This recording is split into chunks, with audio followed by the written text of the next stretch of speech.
our country, which almost took the government or the country to shut down. And we hope that at the end of this session, which will be an input to other events, we will be able to make some headway and possibly add to the solution to this cancer. I have the privilege to invite the Vice President for Institutional Advancement in the person of Dr. Lucy to do the welcoming address and also tell us also why we are gathered here again. Shall we please welcome Dr. Lucy?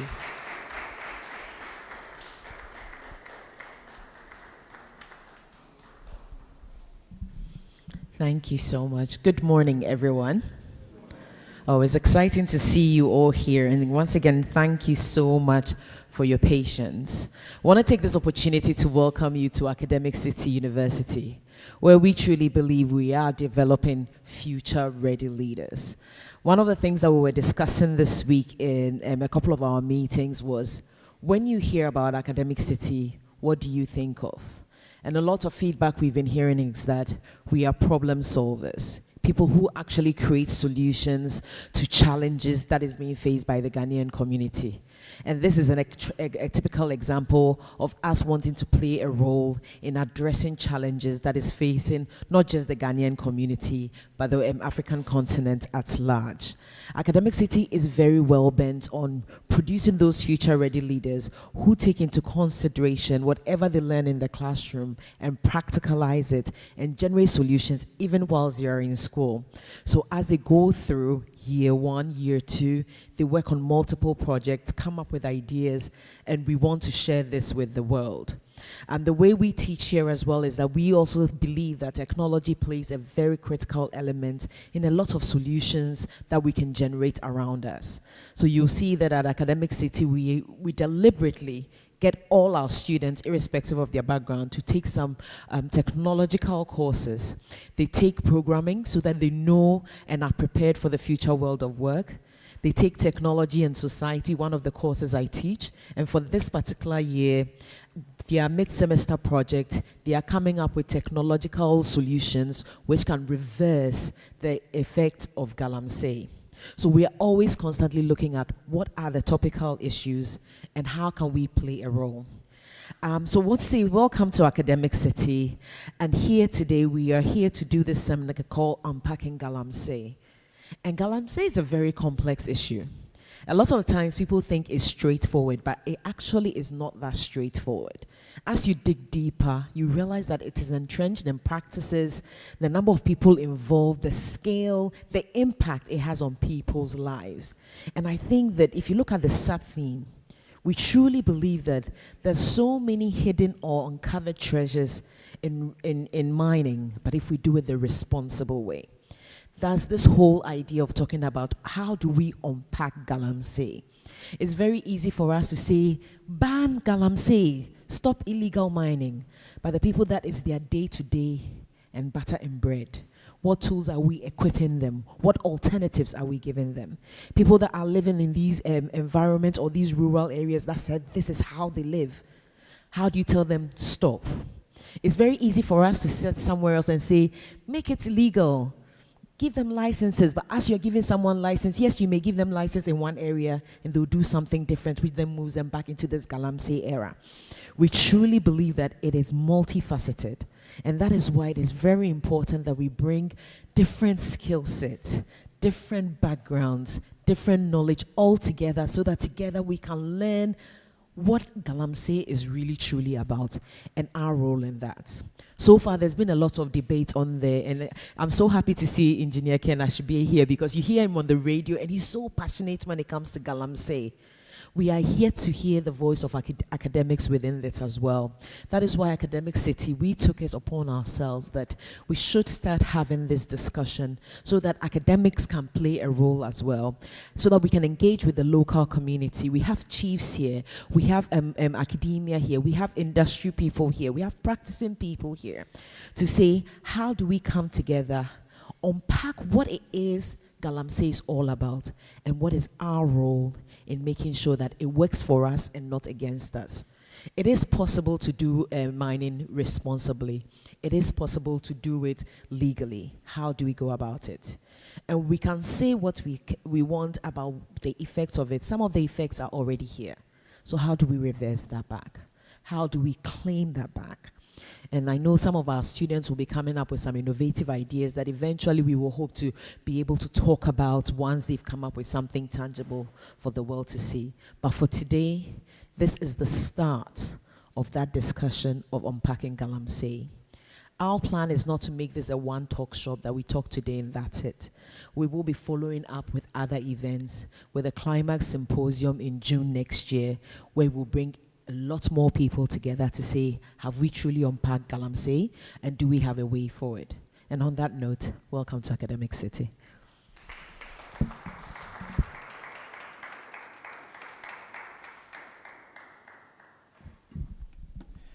Thank you, Dr. Lucy, for welcoming us.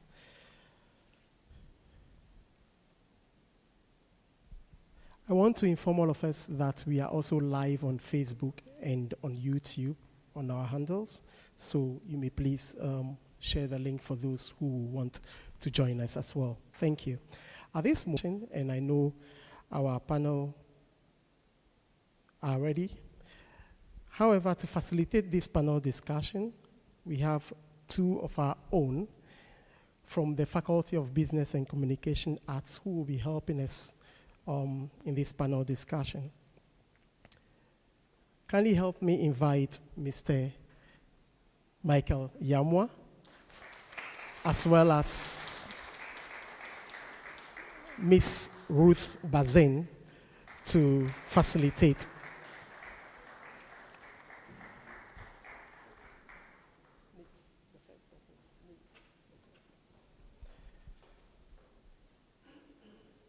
Thank you, Ms. Ruth. Thank you, Mr. Yamwa, for joining. The first panel member is a seasoned professional over 12 years of international experience in mining, environmental and safety practices, who holds a PhD in minerals and materials engineering from the University of South Australia and UMass, Tarkwa, respectively. And he also possesses qualifications in business management, gemstones, and local economic development from renowned institutions.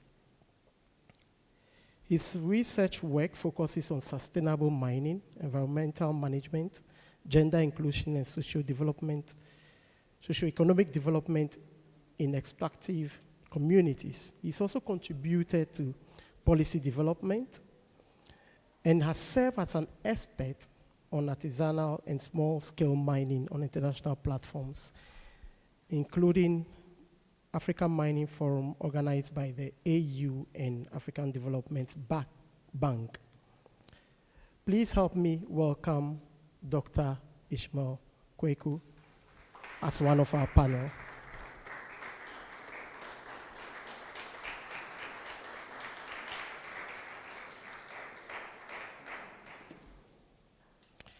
Secondly, his name has been mentioned already, but I'll still say a few things about him. He's the CEO of the Ghana Chamber of Telecommunications,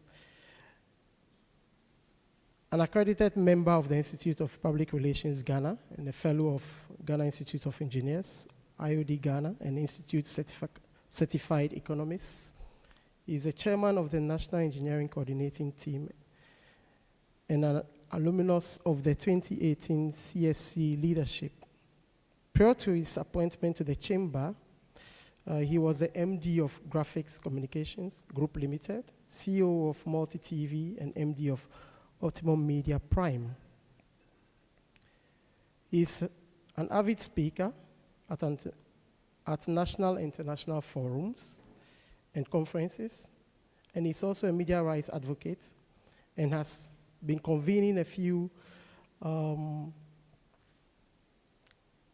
events about illegal mining. He's a firm believer in the potential of the African, especially the youth. Please help me welcome Engineer Dr. Ashibe.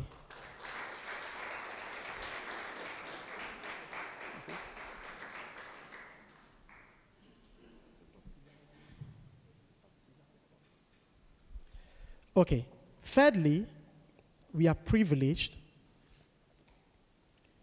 to have a local leader in our midst, a community leader. And we don't take this for granted at all, because it will be good to know and have from first hand the people who lead in these communities. And he's the chief of Achim Asamama in Atiwa West. He was formerly a chartered accountant of the VRA, now retired. He's also known as Alex Asamoah Ajepon, but we will address him today, and he's addressed as Osaberima Okwampa Asamoah Dichem. Shall we please welcome our chief?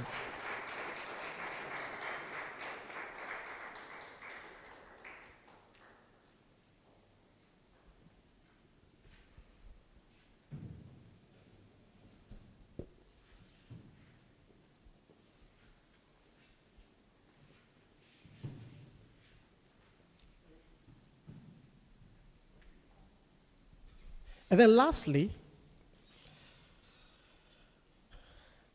I don't know if he needs an introduction, but I'll still do it. He's a Ghanaian media personality, businessman, and a lecturer. He's the managing director of City FM and Channel 1 TV, also the vice president of the Ghana Independent Broadcasters Association. He's widely recognized for his contributions to Ghana's media landscape and community development initiatives. I even heard his voice this morning on radio, if I'm not lying. Yeah. It's in the person of Mr. Samuel Atta Mensah. Shall we welcome him?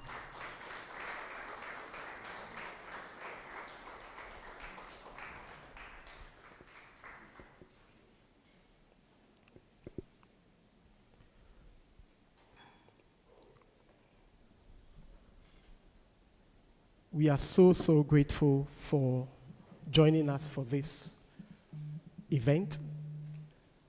On this note, I would like to hand over to my dear panelists, Ms. Ruth and Mr. Michael Yamwa, to take us through the discussion. Thank you. Thank you so much, Julius. Good morning, everyone. So I'm really glad to be here. And I'm really happy that we are going to have this, this conversation.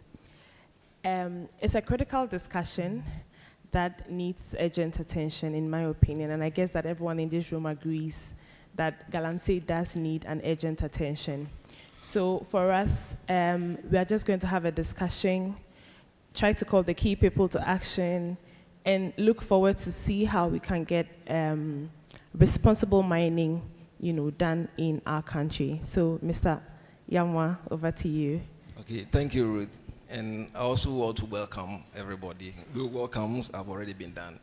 And we'll start off by helping to unpack the key variable we are looking at here, that is Galamsey. If you look at the audience here, I'm sure we've heard about the term thrown about all this while in the midst of this Galamsey fight. And growing up, I grew up to hear the word Galamsey, and it is becoming a myth. I was told it means to gather arm and sell. I don't know how true it is. So we will want to start off by trying to, in quotes, unpack the term Galamsey so that we all know what the term means and then how we use them. In the midst of this, we've also have heard artisanal mining, small-scale mining. Do they mean the same thing? Yes. So I think we'll kickstart by asking Dr. Kweku. He is at UMAT, and he is actively into research into Galamsey. And researchers are always defining concepts and then operationalizing them. So from his perspective, I think he can help us unpack the term, and then we'll kickstart the main discussion. Dr. Kweku. All right, thank you very much, distinguished ladies and gentlemen. It's a privilege to be here this morning to help unpack the Galamsey issue. again, I guess it's also will help contribute to educating the future-ready leaders as Accra, the academic city university is all about. Well, quickly, I'll give a bit of historic background to the entire Galamsey menace, and I guess we could unpack the term Galamsey.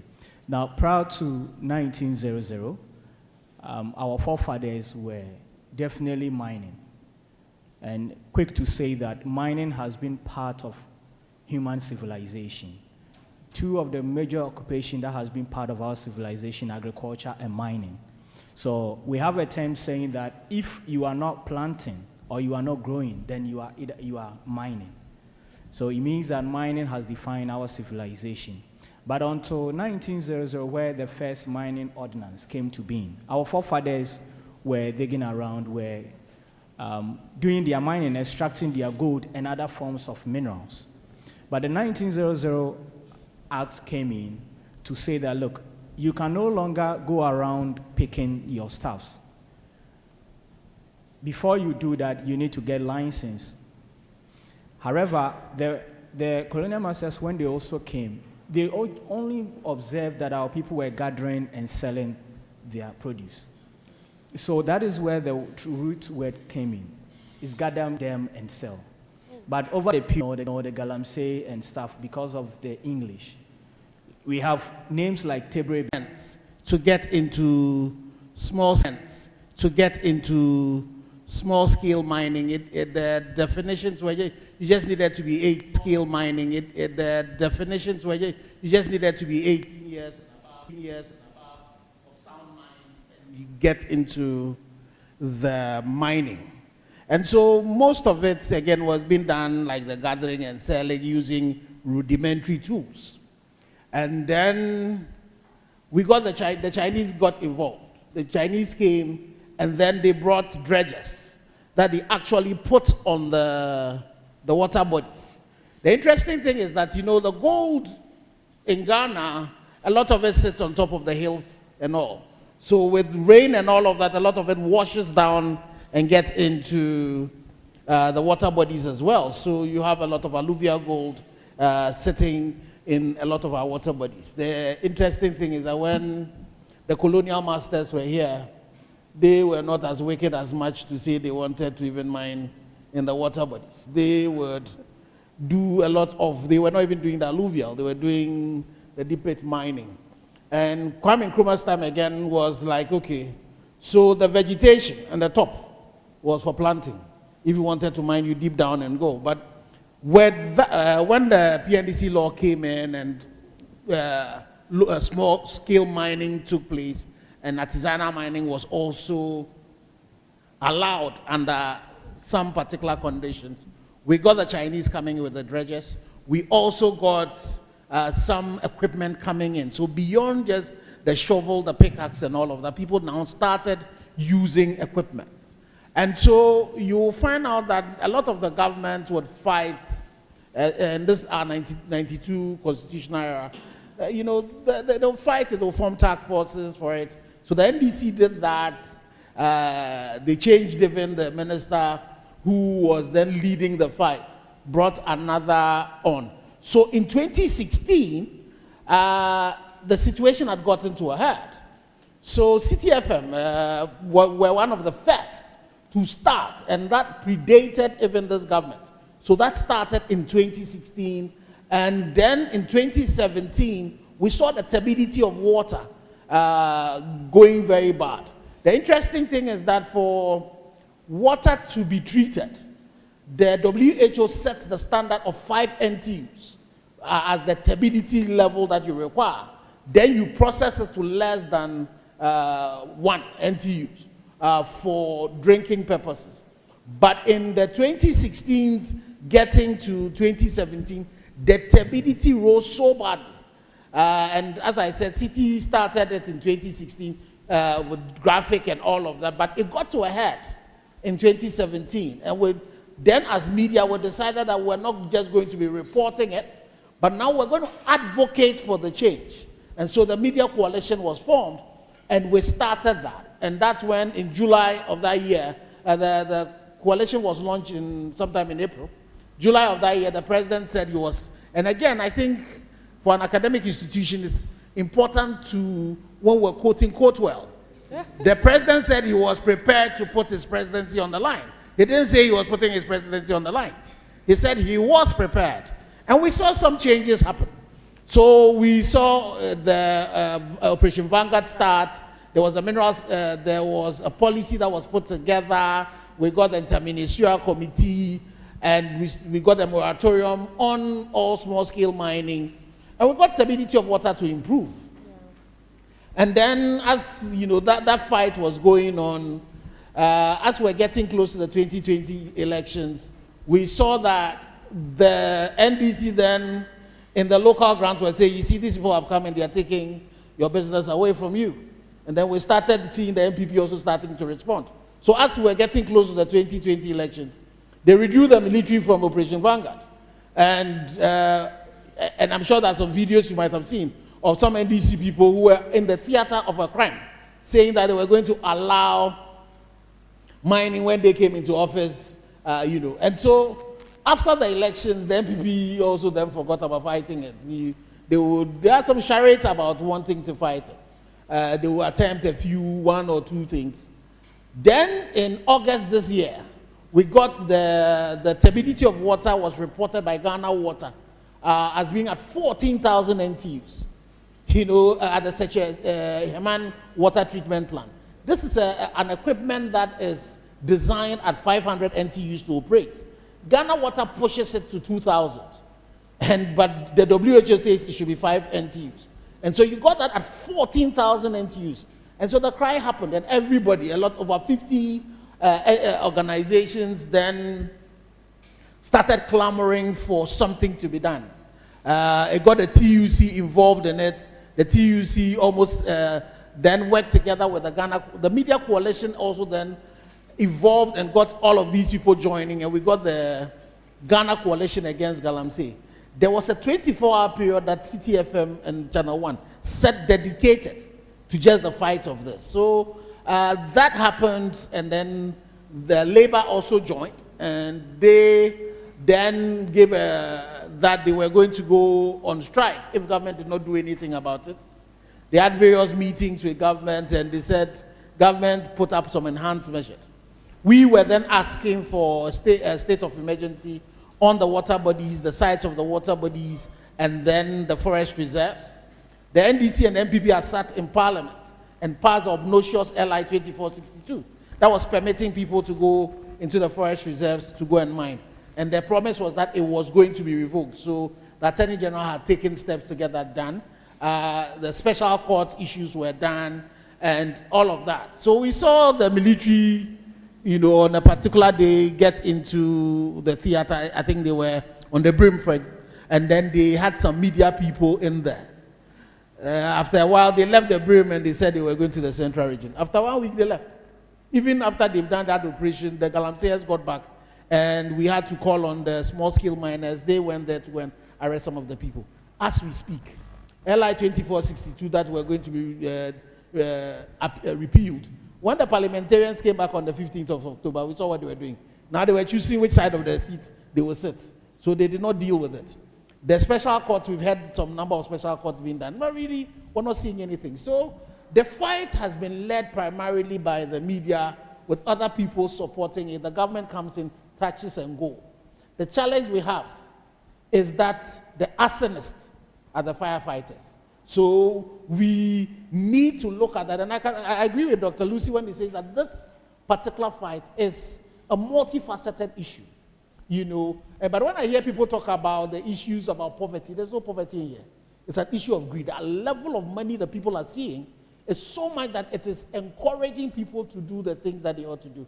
And so till we are, and that's why I'm happy we are here, where we get academia involved, where we get researchers involved to find sustainable solutions to this. This fight is going to be a difficult one. Okay. Thank you very much, Doc. I think CTFM came up prominently in your contribution, and lucky for us, a media owner manager is with us, and he has been instrumental in it right from the onset of the advocacy. So, Mr. Tamensa, we want you to help us. You know, for a media house to dedicate their time, airtime, for such an advocacy, you know, it could be financially draining, but maybe socially rewarding. What are the motivations? What drive your station, and what even drove you to get into this advocacy? Thank you very much, and thank you for the opportunity. We are just a media house. We manage radio and TV, and at times I run away from being referred to as a media owner because it's become too politically tainted. I want to be a media practitioner. You know, so we thought that everybody was busy solving Ghana's problems, but the problems. We're trying to solve everything else except the problems that confront us every day. And for the likes of Ken Ashigbe, my friend, his voice has been heard on so many advocacy issues. And there are his likes in other industries. Okay, I can't for the life of me recall a single political leader whose voice has been actively engaged in this kind of advocacy in this country. Okay, now what tells me is that there is a certain degree of failure of political leadership across board. Okay, a certain degree of failure of political leadership. And it's sad to see the citizenry look up to political leadership, and the reality that hits us is that there's no solution coming in that direction. And so this, actually as far back as 2011, I had followed President Mills to one of the Galamsey sites where he was just livid. He was so discouraged by what he was seeing, and he said to himself that he was going to do something about it. This is 2011, okay? The waters were brown in certain areas, okay? But we all focused our attention on other things, okay? Fast forward to 2016, when we thought that the thing was coming closer to the urban areas. That's when, and reason we got into it because I grew up in the Eastern region. Okay. And so I'm happy that there's a chief from the Eastern region here. And as a kid, I used to go fishing in the Pram River. If anybody is in the Kede area, you understand, which eventually joins the Brim River, or you people call it River Brim, You brothelize the thing. You understand? And we used to catch crabs and all sorts of fishes from there. One day, I was going back to Pramkese, and I was shocked at the Milo color of the river that I used to see fishes in. That's what actually drove us into this action. It actually started from Kede area, where we said, no, let's start this. We started, but at that time, elections were so close, and so it didn't get the proper attention. 2017, we continued, and my friend Ken called her, look, let's put all the media together and start the action. So this is how this whole thing emerged. And we have been trying our best to keep pushing it, but we are also, constrained with resources. We are not the kind of organization that will go and seek funding. We can't do that. Ours is to advocate for the actors to start implementing. But it looks like people don't have the energy to sustain it. Because really, what's the point? Those of you who follow football, so you have a midfielder who plays all the football, gives it to the striker, and the striker plays it over the bar. So the likes of Ken Ashigbe, Sankuma, and all these people, they are pushing. It gets to where political decision-making will have to kick the thing to the next level, and everybody goes to sleep. He has work to do in his career. He has family to take care of. He has other things to do.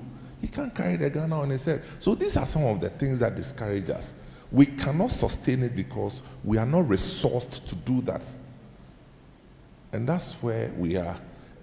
in my own thinking, I believe that there's a lot more conversation that we need to raise on this in order to invite the chiefs into this, because no matter what we do, there's not a lot we can do without the chiefs. So that's one. Thank you so much, Mr. Menace. And please, you can do better than that.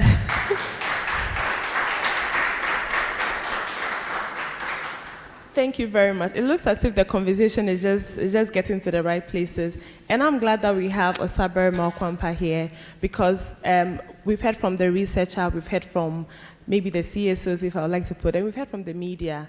We'd like to hear from you, from the point of view of the community members, because it looks as if the fight started getting tougher when we in the city started seeing the watercolors and how the waters are being poisoned. But you are closer to the issue. What can you tell us as to how we got here? Well, thank you very much. I'm glad we are all here today talking about Galamsey. I've also been following this Galamsey thing for a few years now. Okay. The thing is that I'm from Achim, and we usually pride ourselves in saying that if you're Achim, okay. I drink water from gold. Okay. Water that surrounds gold. And we used to pride ourselves before this. Now, a time came when somebody told me that Dream has now become like Chocomilo. And so she kept saying those things, so I started paying attention. The thing is that we all come to stay in the big cities, and we forget the rural areas. There are a lot of things that go on in the rural areas. And maybe it was the pollution, the water that got polluted, that helped us. Because then it drew the attention of the people who have been signing the documents for people to come and mine in our areas, to now come and see that they have neglected us to ourselves, and then whatever it is they are doing, whether they are doing it properly or not, they don't even care how it's affecting us. I have always wondered that, so for a university like academic university, you do research, you train people. In future, they are going to take care of things. Usually, you stay in Accra, in the big cities. You don't come to the ground to see what is happening to us and help us improve or change things. Mind you, staying in the village, there's a lot of illiteracy. Okay. There are things that officials bring to us. They come and paste on the walls and things. Many of us do not even know how to read. Even if we are able to read, we don't understand. So, Galamsey has been going on. We saw the water changing. We know that government policy had said that we shouldn't mine close to the rivers. But the thing is that the land that leads close to the river are for people, are for farmers. Okay. They sell these lands to the miners. And once the miner has bought it, whether government says you shouldn't mine there or not, he wants to mine. Now, when it comes to mine, what can we as local chiefs and elders do to stop them? And these are very dangerous people because they are fighting for survival. All the job that they are doing, you can see clearly that they are fighting for survival. So, what do? We call on the police, we call on government, we call on other people. Like the other speakers have said, government have done a few things, but the thing is that it has come to a point that we need to come to the ground, see what is actually happening, and help change the situation. So that is what I will say for now. Well, thank you very much, Osaberma. You've raised several issues in your submission that I think that some of our panelists may want to mention a few things on, but it looks as if you are telling us right now that the issue with Galamsey is because the people there do not really understand. They are not so literate, because when the people in the cities come to give them information, they don't follow it, and that there's poverty. Are these the real issues? Are these the root causes of Galamsey? I'd like to stay with you before I go to the other panelists. Is that what you're saying? Exactly so. I think these are the root causes. The thing is that, you see, what is happening with the Galamsey, and in fact, the illegal miners, is something that is even happening in Accra and other places. You go to DVLA, they have Goro boys. You go to the ports, there are Goro boys. Now, these are boys who try to work outside of the normal structures that government establishes. They are doing that Guru boy thing because of survival. Now, these guys, as government improves situations in Accra, and they find it difficult, probably going to do Guru boys at DVLA, they begin to now troop to where they can get things easy. Now, mind you, we are all Ghanaians and we need to survive. A lot of the guys there are there for survival. Now, this is a job that does not require an interview. It does not require any examination. Once you come and you are able to hide, you are smart, you can also just join and begin to do. So the thing is that the problem is like the Guru Boys thing that government is trying to handle in Accra. There is always that informal way of doing things. And I think that maybe the time has come for us to look at those people who are in the informal sector, who need to survive, and then begin to craft some policies that will bring them up a bit. Because they have families as well. As a man, once you grow, a child, you grow to be a man, you will have family. If you get a family, how do they survive? So I'm saying that the root cause really is that there are people without jobs.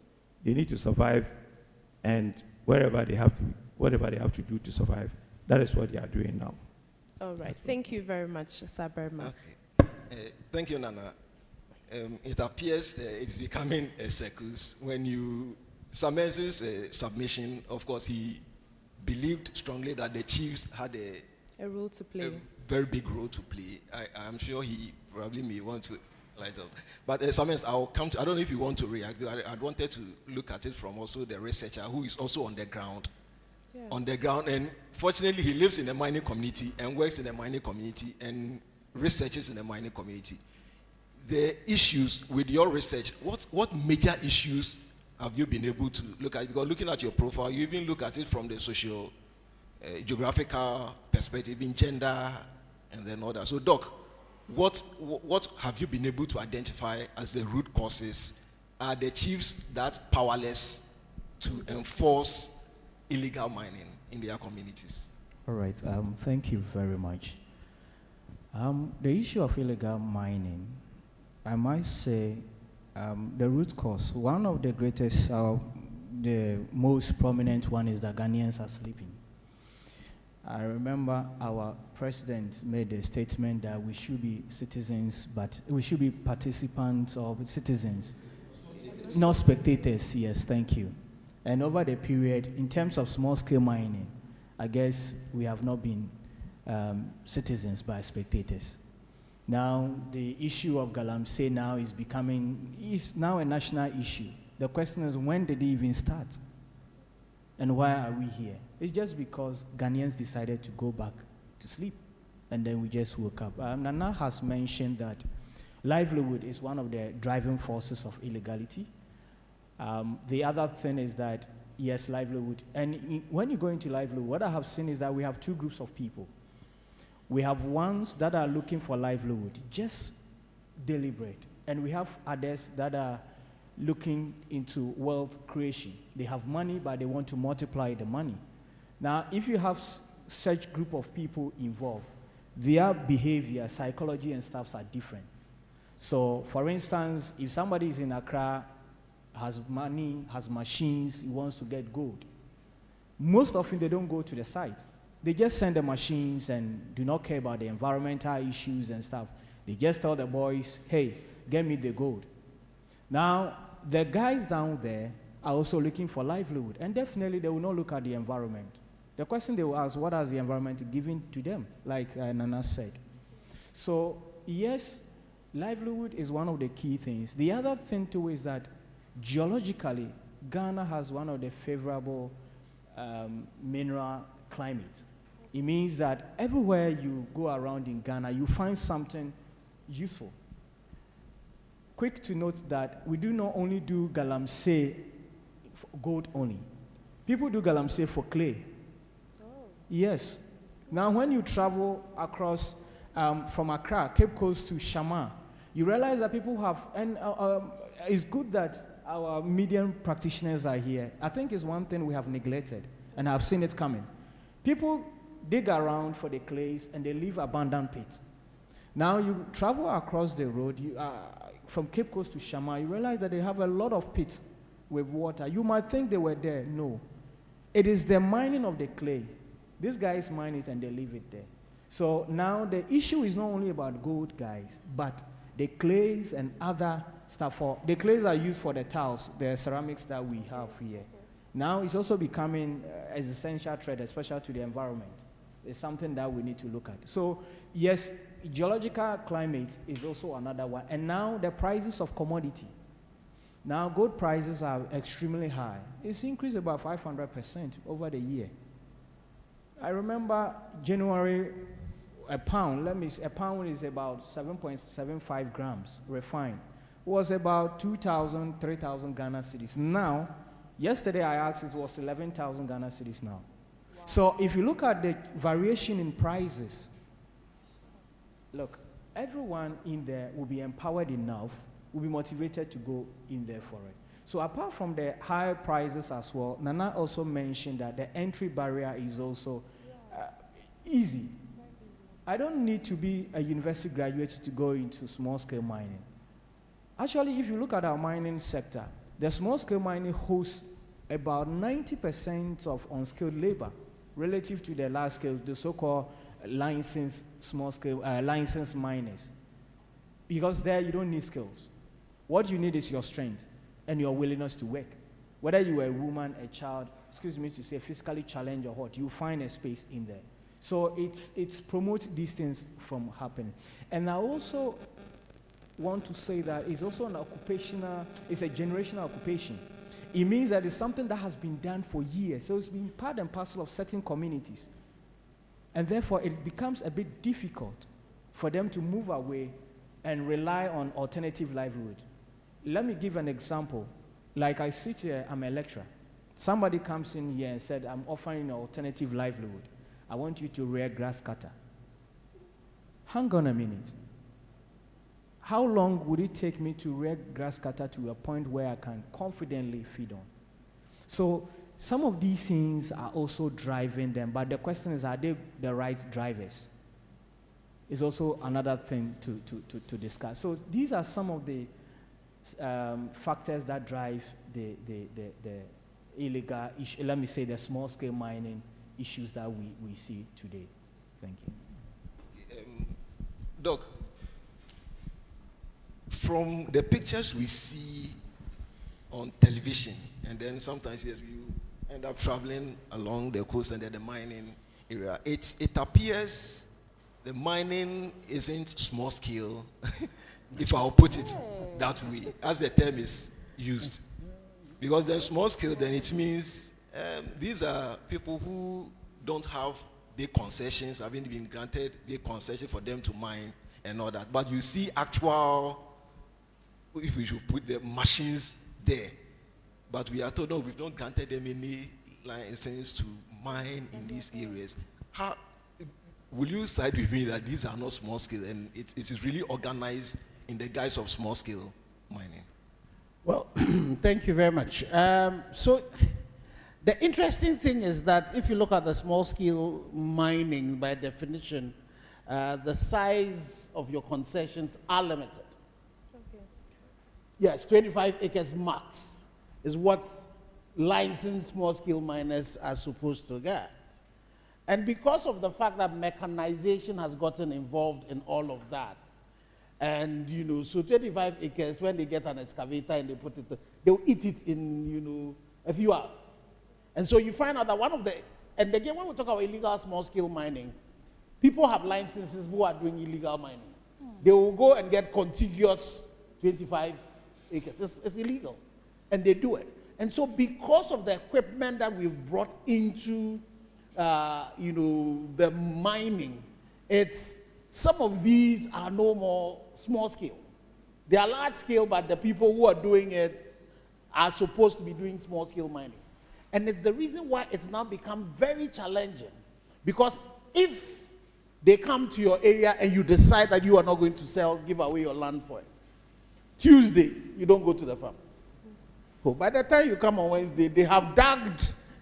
If they don't go onto your farm, they've mined around you that you become an island, that you will not be able to get access into the farm. So the level of sophistications that have come into it and the equipment that are being used is such a way that now the damage is not is no more sustainable. Because in the past, when our old folks were mining, and all of that, when it rains, some of the places you're able to get a nugget, they gather, they collect them and all of that. Even when they go close to the rivers and they pick it, but by the next day or two, the nature would repair itself. But when you take these equipment into these areas and you go getting it done, the damage you've done is irreparable. And you see, and for me, the more I go into these communities and I listen to it, we've moved from the livelihood conversation. It's no more about people, this is about their survival. I remember when we started this fight, we went to Manson Kwanta in 2017. Manson Kwanta, about 2 or 3 years ago, was the district with the highest cocoa production. So this is not a community where you say they don't have work to do. But when we went there in 2017, then I was at MD of Graphic, that my driver I went with could not buy 5 cedis worth of food.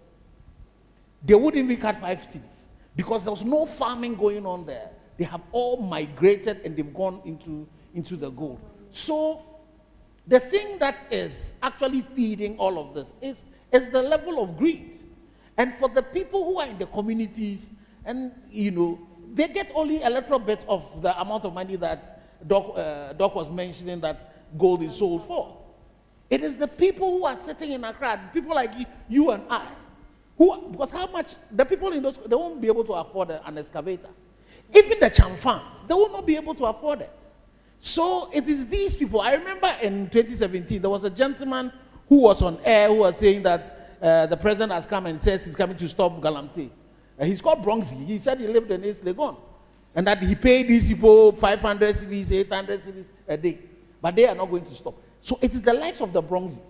It's the likes of you remember the Minister for Lands and Natural Resources pointed out Akonta Mining. The 2 owners of Akonta Mining, one of them is the MPP's regional chairperson for the Ashanti region. There was another company, Heritage Imperial. They were giving a concession to go and do exploratory lines. They had about 34 excavators in there doing, illegal mining. So it is the rich and powerful who are providing the fodder and feeding this. Unfortunately, the fight that we have, when the minister, the attorney general tells you that, 800 people have been arrested, go and look into those numbers. You won't see Akonta Mining there, you won't see Heritage Imperial. You won't see the powerful people who are behind it being arrested. So we are applying the spider web policy. What happens is that it catches the small fries. The big fries just break away. Either does not touch them or they break away from it. And so the challenge, it's no more just the issue of the small ones. It is the fact that even within the small ones, we are using equipment. And these excavators, they are not like my mobile phone that you can put in your pocket. So how is it that they use it? It goes across all the police barriers and all of that and gets into these communities. This is a country where Prof's University, they have worked with the Minerals Commission, and they've done what they call the tracking service, where now they can sit at the Minerals Commission and the excavators that they are tracking, the pilot project, they can see them. And they can actually stop them from moving. So they've been geofenced, such that if your concession is this room, you can't move beyond it. The question you ask yourself, why has government not gone beyond the pilot phase?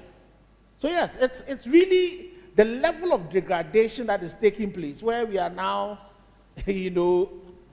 involved in a genocide, where we are poisoning ourselves and killing ourselves. It's no more small again. It's no more something that it's only being driven by those people who are in those communities who have livelihood challenges. It is the greed. And that's why I say that the firefighters have become the arsonists. Thank you very much, Doc.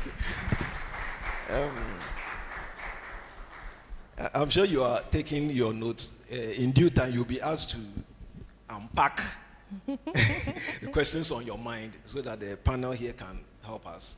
As you can see, there is quite a diverse panel, and they will share their perspective on any contribution or question you have. Mr. Atamensa, I want us to practically look at a case study, one that I followed on your breakfast show, I think in connection with a town in the eastern region, where the leader, the chief, took it upon himself to curb or to try and stop Illegal mining. those who were engaging in illegal mining. What was the situation on the ground? How did it end? Did he give up? Has he given up? And what's the situation?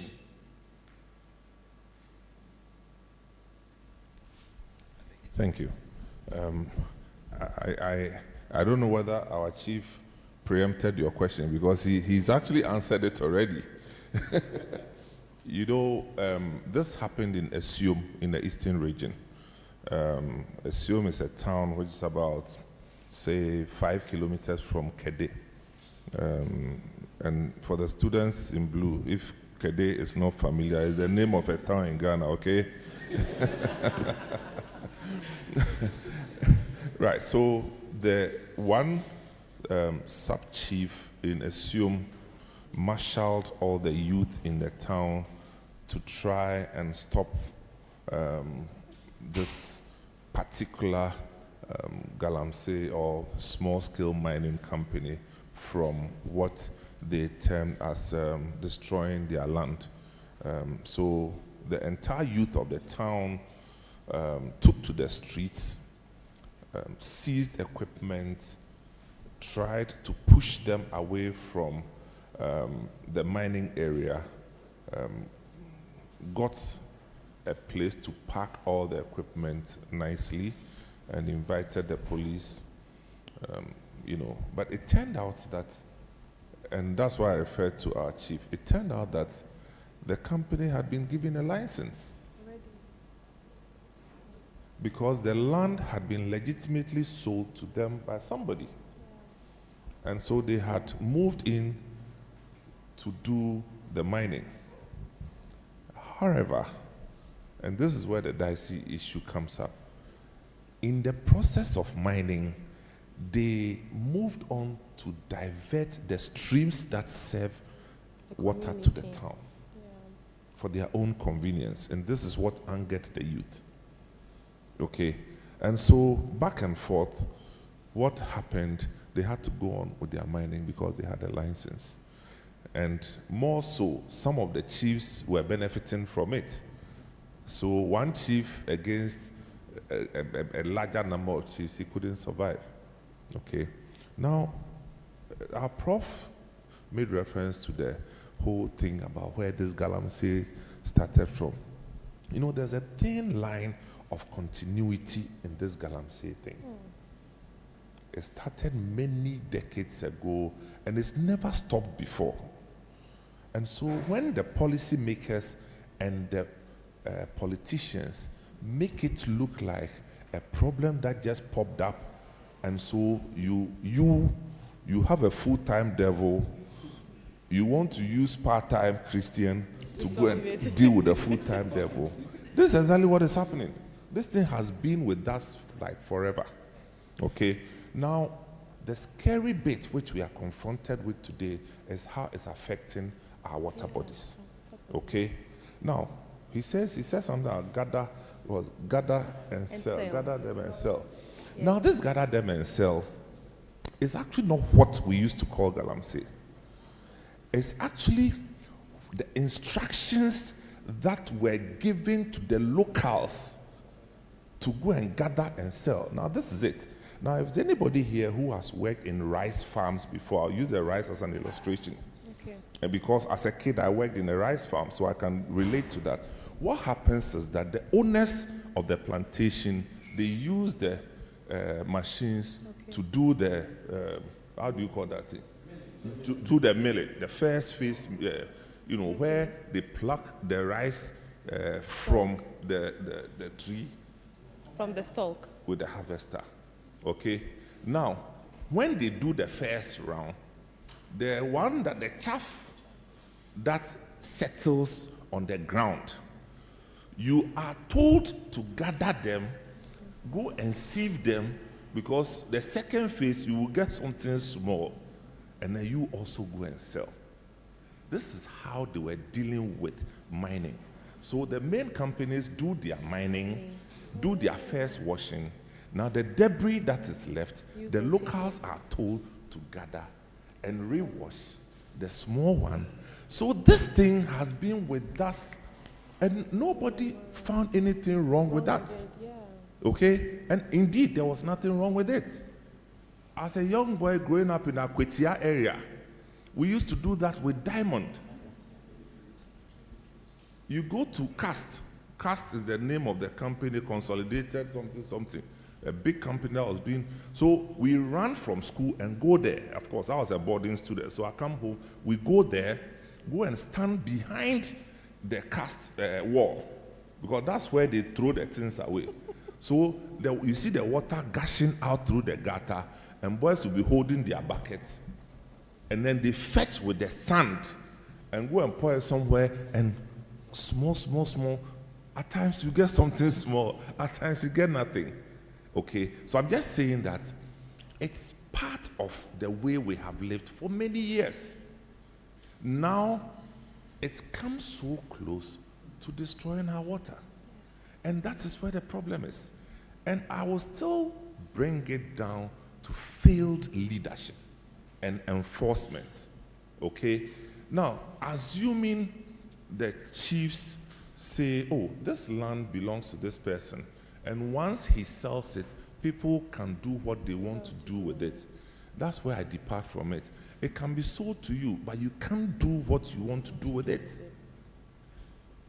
Look, how many of you have been to Morocco before? Casablanca, Morocco. If anybody, or read something about it. If you own a land and you put up a building, you are supposed to paint it only one color. Only one color. You see the color of this wall? That's the only color. Bema or Mua, go and change the color. Because of enforcement. Yeah. So if we will not do enforcement, people will do what they want to do. And that's what we are seeing. And it's getting worse. It's gotten so worse that in the last 6 months, what did we see in Konongo? Yeah, people are now digging under the roads. They are digging under. So one day you'll be traveling from Accra to Kumasi. When you get to Konongo, your road will give up and then you enter the hole. That's where we've got into. So for me, we can have all our discussions. We can do the theories. But if the last leg of the action is enforcement, if we fail at enforcement, look, we have failed so much with enforcement to the extent that the law enforcement agencies that we depend on to do the enforcement, they need to be enforced themselves. Because they are compromised. They are compromised to the extent that communities have started seeing this as a legitimate way of bringing prosperity to their communities. This is the dangerous part. I was in Junase, is it Junase or some place in the eastern region. The chief called me. He said, Papa, look at this community center. Look at this clinic. Look at this. It's the Galamsey people who built it for us. They built this for us. Even the road that they had to come and do it for us. Now, which moral authority do I have to tell the young people not to do Galamsey? Thank you so much, Mr. Samata-Benz. But for me, I'd like us to go back to Nana. It looks like the conversation is gearing back towards the community. Nana, I'd like to find out what are some of the specific measures that you and your community leaders have done to help curb this matter. Thank you. I have been a chief for maybe only 3 months. 3 months? I was installed in, I think, last week of August. Oh, okay. So I'm quite a very new chief. But then I've lived with the Galamsey activities. The little thing I would want to probably explain is that we are talking of Galamsey. For me, coming from a mining area, what I think of is the illegal mining. Now, the last speaker was talking about, at least somebody talked about the use of the machines. Yes.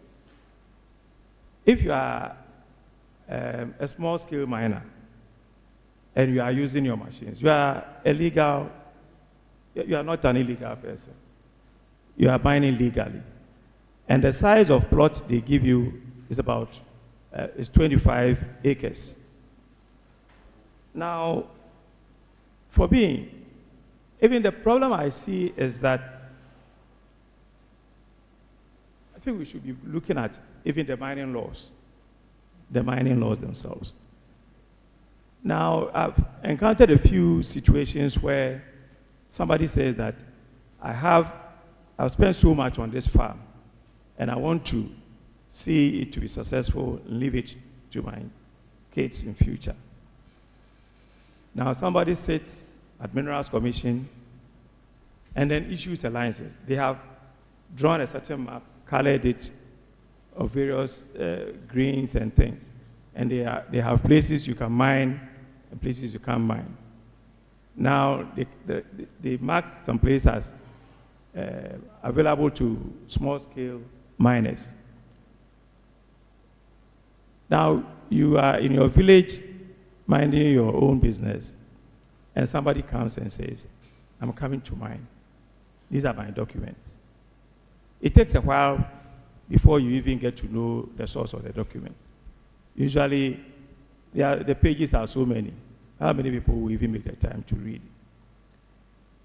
But what is interesting is that there have been situations where somebody says that this is my farm. I spent so much money on it. I'm proud of it. I want to keep it. Then somebody comes and says that I've won a concession in that area. Now, if the person says he has a concession in that area covering your farm, your only remedy is to say that maybe it's a burial site or it's a sacred site or something. If you can't give any good reason why you won't give up the land, the person can enter forcefully. So, when such a thing goes on and you are a chief, what do you do? Because the law allows him to do what he is doing. Now, another problem we even face is that the Minerals Commission people will explain to you that mining, if you do it the right way, there shouldn't be any problems. So let's say you think in about 3-5 years, usually the licenses are, I think, 5 years. So you could expect that in 5 years, you are going to get your land back. In 5 years, the person is still there. 15 years, he's still there because they go for renewals. Our thinking was that, from what the experts told us, we thought that they were coming to mine, and after 5 years, we get our lands back, and we can be able to plant or do our farming. But for many years, they are renewing. They keep renewing. What do you do? The law allows them. And in fact, it is the experts who renew it for them. What do you do as a chief when you encounter such a problem? So I think that the mining laws themselves need to be looked at again. On paper, they look fine. EPA will come and defend a lot of the things and convince you that, oh, it's not harmful to the society or the community. But they even finish the mining and they won't even cover the pits. Just last week, one of the miners, and they have money too.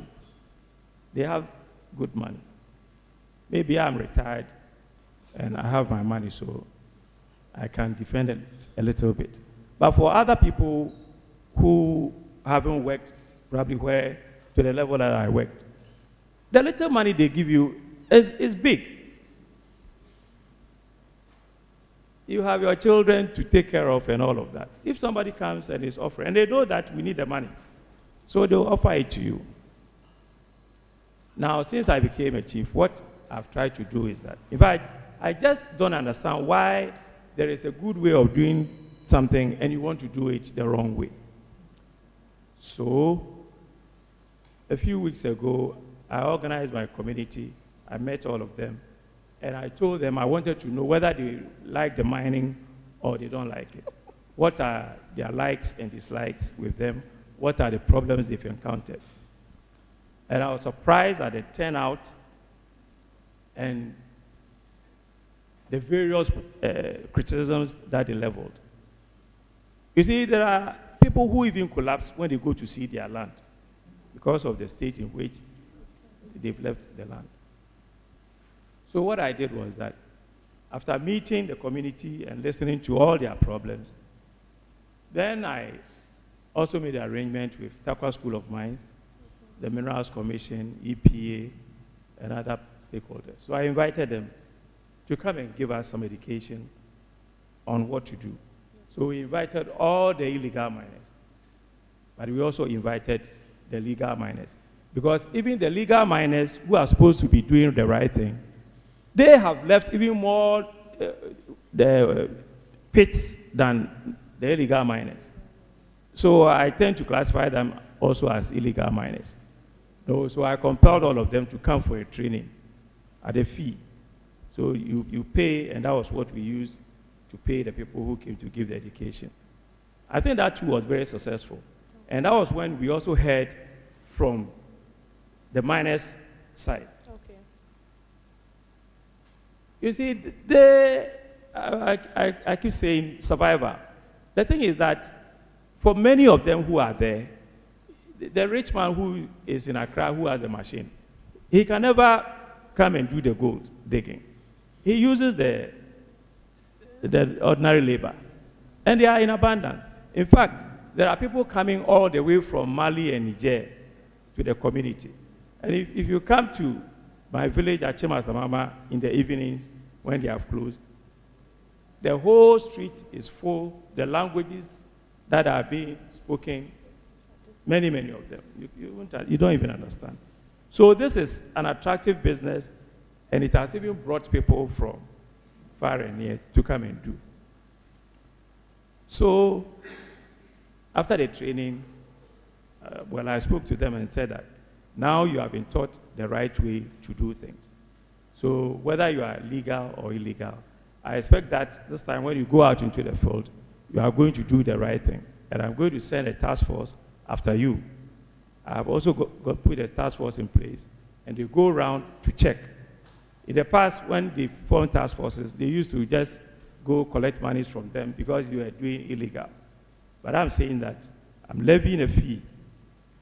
Come and pay in the palace. We'll give you a receipt, even though you are an illegal miner. We want to say that we have trained you, and whatever it is you are doing, you do it right. Now we go around to check, and for now it's working.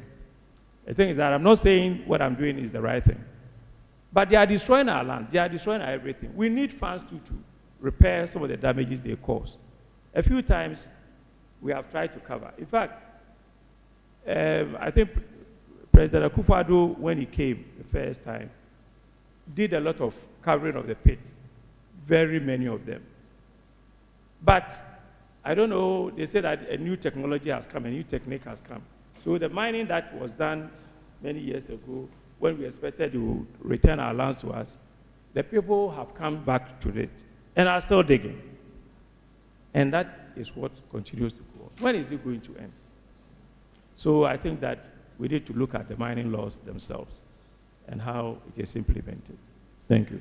All right. Thank you very much, Nana. These are some interesting perspectives are really coming out, and I'm glad to know that you are doing something in your own small way in your community to try and curb this thing. But I'd like to go to Dr. Ishmael Kweku. In some of the researches that you've been doing so far, I get the sense that Nana is doing his bit, but I also got the sense of some sort of helplessness or some powerlessness. Is it something that some of your findings have corroborated in terms of some of the interventions that some of the traditional leaders are trying to implement to solve the problem? All right, thank you very much. And for the purpose of education, I want to quickly make some few points about the sector. Okay. So it really helps us. In Ghana, we have 2 forms of mining, okay, according to our laws, but in practice, there are 4. These are, the first one is large-scale mining. We have the artisanal mining, the small scale, and then the medium scale. Now, the difference is one, the level of production, the level of investment, the nature of people involved, the technology, and even the extent of their impact defines these, differentiate these forms of mining. But over the period, we've bundled the artisanal, the small scale, and the medium to call them small scale mining. But I believe that going forward, we can recategorize these ones. And so we can, each of them, we can address their challenges facing them. Again, studies have also shown that, and it's a data we need to validate, that as of 2013, they were indicated that about 1 million people were directly involved in the sector in Ghana. Now, if you use 1-to-4 dependency ratio, it means that directly and indirectly, we have about 5 million people benefiting from the sector. Again, in terms of production, gold production, currently we're about 35%. And last year, the gold production, I want to bring it down to the level where we understand the gold production and see the, the gravity of it. About 90 tons or 90,000 kilograms of gold, and about 35% or 40% from the small scale mining. So now let's look at the weight of cement bag. Cement. One cement is 50 kg, yes. Now when we bring it to the amount of gold in terms of weight the small scale miners produced last year, the ones that has been recorded, is around 600 bags of cement. That is the weight produced in the country. And those are the ones, the numbers that were recorded according to Chamber of Mines. But I can tell you that the ones that were smuggled are more than that. And there are evidences to that, because one of the ministers went to Dubai, and then the Dubai authority reported that, they were happy that Ghana gave them gold worth about $7 billion. Now the minister by then, I think, called back to verify, only to realize that in our books, we had only 2 billion. So now the 5 billion, I'm still searching. So probably, if any of us have found where the 5 billion is, it will be good to help the country and the government. So from here, I will take it along. So these are some of the basic things I want to also, for us to understand. Again, from global perspective, the small-scale mining is done in 80 countries, 80. And total population involved ranges between, people quote 30 million, people quote 100 million. But let's assume it's within that region.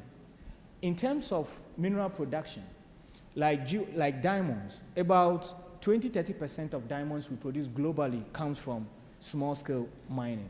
In terms of some gemstones like sapphire, garnet, and coal, about 80% is coming from small-scale mining. So it means that without the small-scale mining, some of these things will be difficult for us to source them. And in our local jurisdiction, our jewel makers use the gold from the small-scale miners because they cannot source from the large-scale mining. They cannot source from them. So it is the small-scale miners that really gives them those gold to do that. So these are some of the socio-economic potential or benefits we derive as a country from them. But I believe that the associated negative impact, if not managed, is suicidal. And that is where we are now today, because we have not managed it. Yeah. If you look at the discussion we've had so far, one, enforcement is one of the critical issues that we need. Over the period, what I have seen based on our research is that our traditional authority or opinion leaders or community leaders have unintentionally been neglected in the fight against Galamsey. They sit one side, government and all other stakeholders sit one side. And over I have said that we cannot fight. I want to also add my voice to what manager said. We cannot fight without the opinion leaders or the traditional rulers, because locally, they are the traditional custodians of the land, the river bodies and stuff. They are in charge of it. And therefore, if there is something wrong with our river bodies, the land, personally, I don't want to even go and blame the government or any law enforcement agency. I would definitely go to the chiefs and find out, Nana, the lands were entrusted to you for you to be a steward. Watch over them and hand over to the next generation, because your forefathers gave you those lands, the river bodies, the waters, and the stuff. Can you confidently hand over the same lands to the next generation you inherited? No. That is the issue. So we have neglected their role and their contribution to this entire fight. Why is it so? Could there be because there are lapses in our laws? And within our laws, there is something called the social license. Before anyone gets the mining permit, the license, and the EPA permit to do mining, they have social license. You need to go and buy that social license from the people, from the community. So sometimes it baffles me when a chief or opinion leader says that we are not aware that a license has been given to somebody. Now, it could be that the license was issued in Accra without going through the right procedure. Those ones do exist. But any license that went through the established protocol, the chiefs, the opinion leaders, the communities are aware, because they even post some staffs on some of the communities. And like the chief said, they cannot, excuse me to say, some cannot read. It is justifiable that you've posted something that we do not understand. But even that, the EPA have something called a public hearing, where they go to the communities to engage them that, look, we are giving this land, this area for mining, and we are giving license. Do you have any issues about giving the place up? And sometimes, if you have issues, you go to them and they find a way to address them. Apparently, over the period, those issues are often addressed. Those issues, oftentimes, they get addressed. We know chiefs that have, been given cars and stuff, because some of these issues came, they called them to probably some of the areas. At the end of the day, the chiefs have agreed. For no apparent reason, for no justification, they've agreed to that. So yes, their role is very critical. However, I believe that over the period, we have also neglected what they can do. Let me also state this one, that in Ghana, chiefs can give land for farming, but they cannot give concession for mining. So any miner who comes in to say that a chief has given me a land to mine, completely is illegal. Chiefs do not give mine concession. Mine concessions are given by government alone. Chiefs can give you land for agriculture, but not for mining activities. Thank you.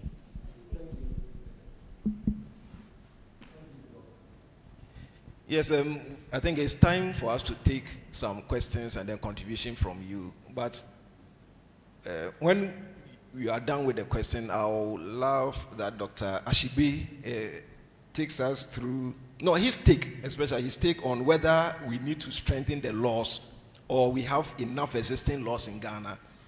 But the issue is enforcement. Because reading the minerals and the mining, I think, policy of Ghana, it spells out a lot of statute documents that are in place. But day in, day out, we hear that, look, this agency is passing the buck. We are helpless. We don't have the men. These people are not supposed, the buck stops with us, you and us. So I think it's now your turn. Let's see if you have some questions, contribution. And then when we revert to the panel, I think Dr. Ashibe can take it, and then we'll round up with some interventions. All right, I see a hand up here, second hand. Take them, then we can reactions. So, sir, let's start. Thank you very much. My name is Prince, and thank you, panel members, for such a very good presentation. My issue has been this. It has been said that political power is next to God's power. And looking at what has been in the news and even here, we see traditional authorities' power as against political power. And going into the 2024 elections, the same political power that has been compromised, which rises and falls on failed leadership, they go to constituencies, they go to our chiefs, and the same traditional leaders endorses them. The same political person who is the legislature, MP, the same political person who is a presidential material who appoint DCEs, who have, some have compromised their leadership. They are the very same people that we see our traditional leaders endorsing them, that their electorate should vote for them. And when you look at the devastating effect of our river bodies, and then the very diseases that are now coming up in these mining areas, it is very, very alarming. And so my question is, as it has been said, that the issue has been a matter of survival and now livelihood.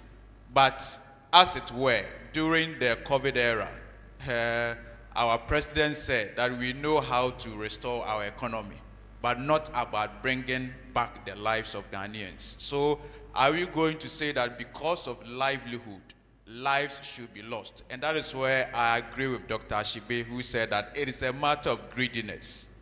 But to what extent are we going to curb this situation when we know that each and every day it is getting so alarming?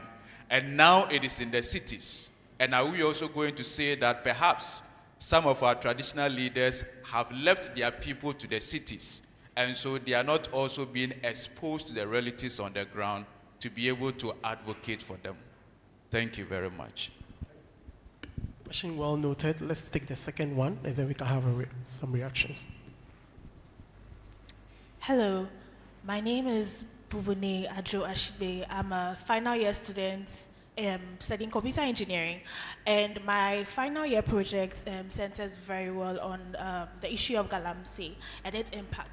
But what we are focusing on, because we are a group of 3 students in my class that are doing the project all together, what we are focusing on is, because we realize that we are the future generation, realize that, I mean, in no offense, but you people will be there, will be taking care of you, and will be the ones dealing with this issue. So our main focus was how to reverse the issue, how it's reversible. And so far in this conversation, it's looking very bleak. It's looking very scarily bleak, and that's what I'm scared of. So my question is like a 2-in-1. One, is the damage reversible per the research, per what is going on? And also, could it be such that, because looking at what we've discussed so far, you can see the main accelerant for Galamsey is... Reversible? Yes. Well, thank you. So, the point about we endorsing the politicians, and I think it's not just the chiefs, it's also about all of us. What questions are we asking, before we're voting? Are we just voting because we belong to a political party, or are we voting based on issues? And I think in this gathering, we've not spoken a lot about the effects. Beyond the water that is being polluted, the level of toxicity that we are now seeing, children that are being born with 4 legs, and 2 hands. And that child in particular that was born without a genitalia. When the postmortem was done, the level of toxicity in the blood, the spontaneous abortions that are happening, the high level of renal diseases in these communities. And the interesting thing is that these communities also have high HIV prevalence rates. So wait for somebody who has a renal disease, who also has HIV, to be put on a dialysis machine. Immediately, that dialysis machine cannot be used by anybody again. That there are people currently who you go into some of the hospitals, the level of toxicity in their blood is causing a lot of problems. The challenge also is that, as has been said, these people come into these communities, they are armed. Gold is exhaustive. So when gold runs out, what would they use those ammunitions for? There was a day that the Eastern Regional Minister had gone into one of these sites with 30 a task force of 30. They had to retreat when they went into those communities. Some men have talked about the fact that they are compromising our situation. They are the people providing some resources. So we need, to really be asking really very tough questions about ourselves, about the people we are, asking to rule us. Because if we don't fix it, and as Saman said, it's at the point where decisions are going to be taken. If we don't fix it at that particular point, it won't happen. We've seen Anna tell us about the activities he's taking.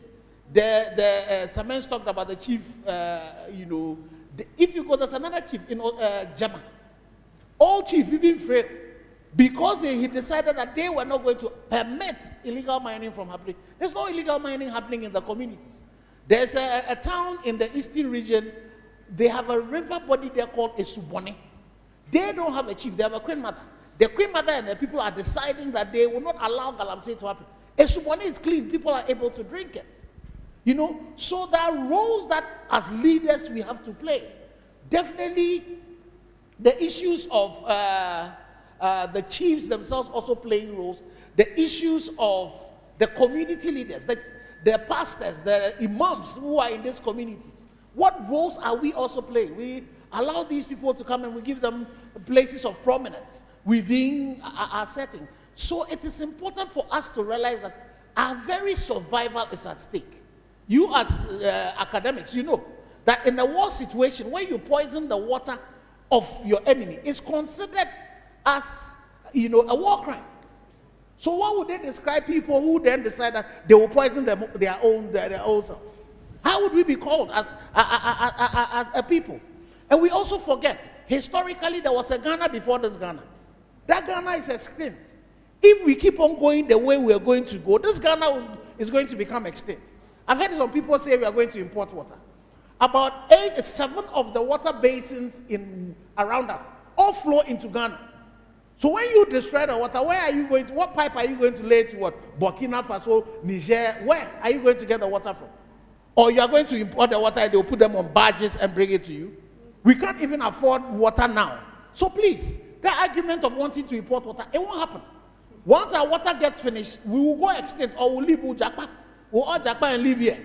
And go somewhere else that we can find water. And wars are going to be fought on the back of water.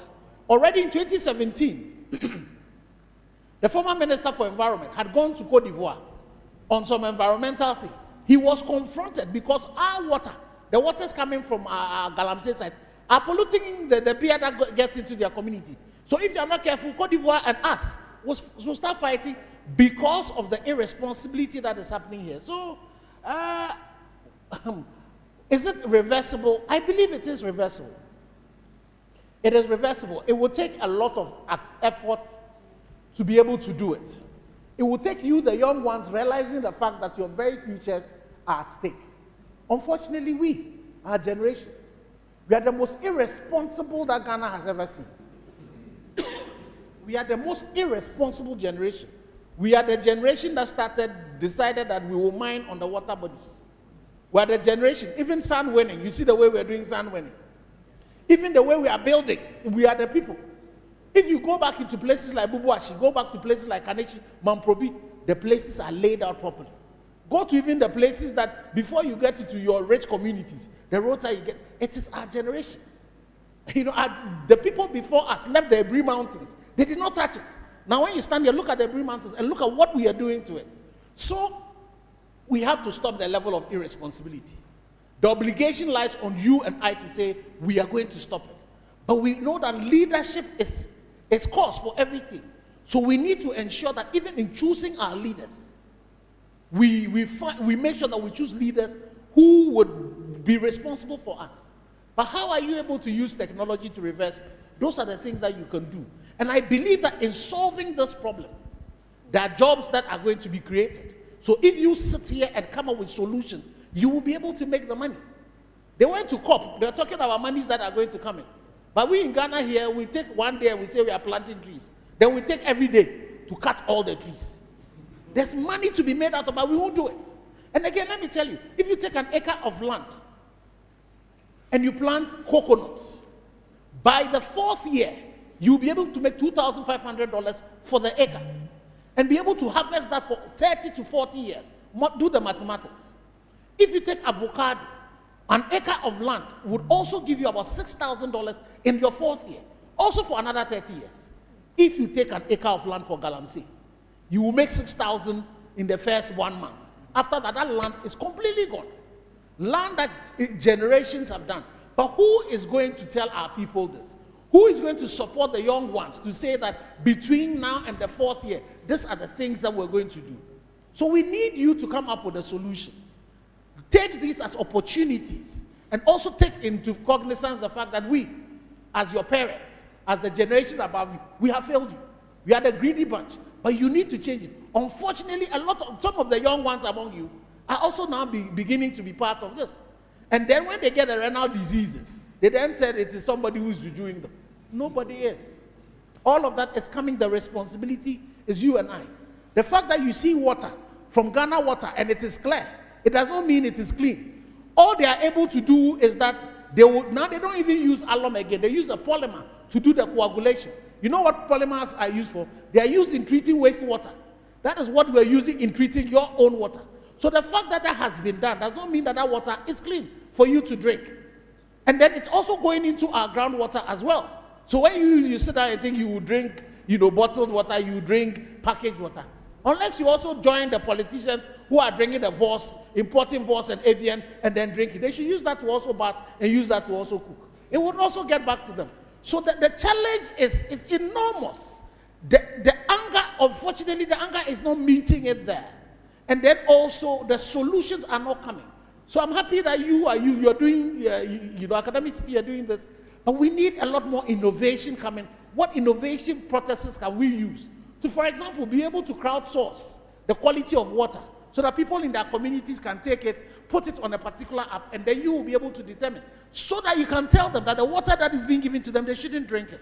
How are we able to get the reclamation done in such a way that it is done very easily and in such a way that when you do it, anything you plant there does not also take these heavy metals?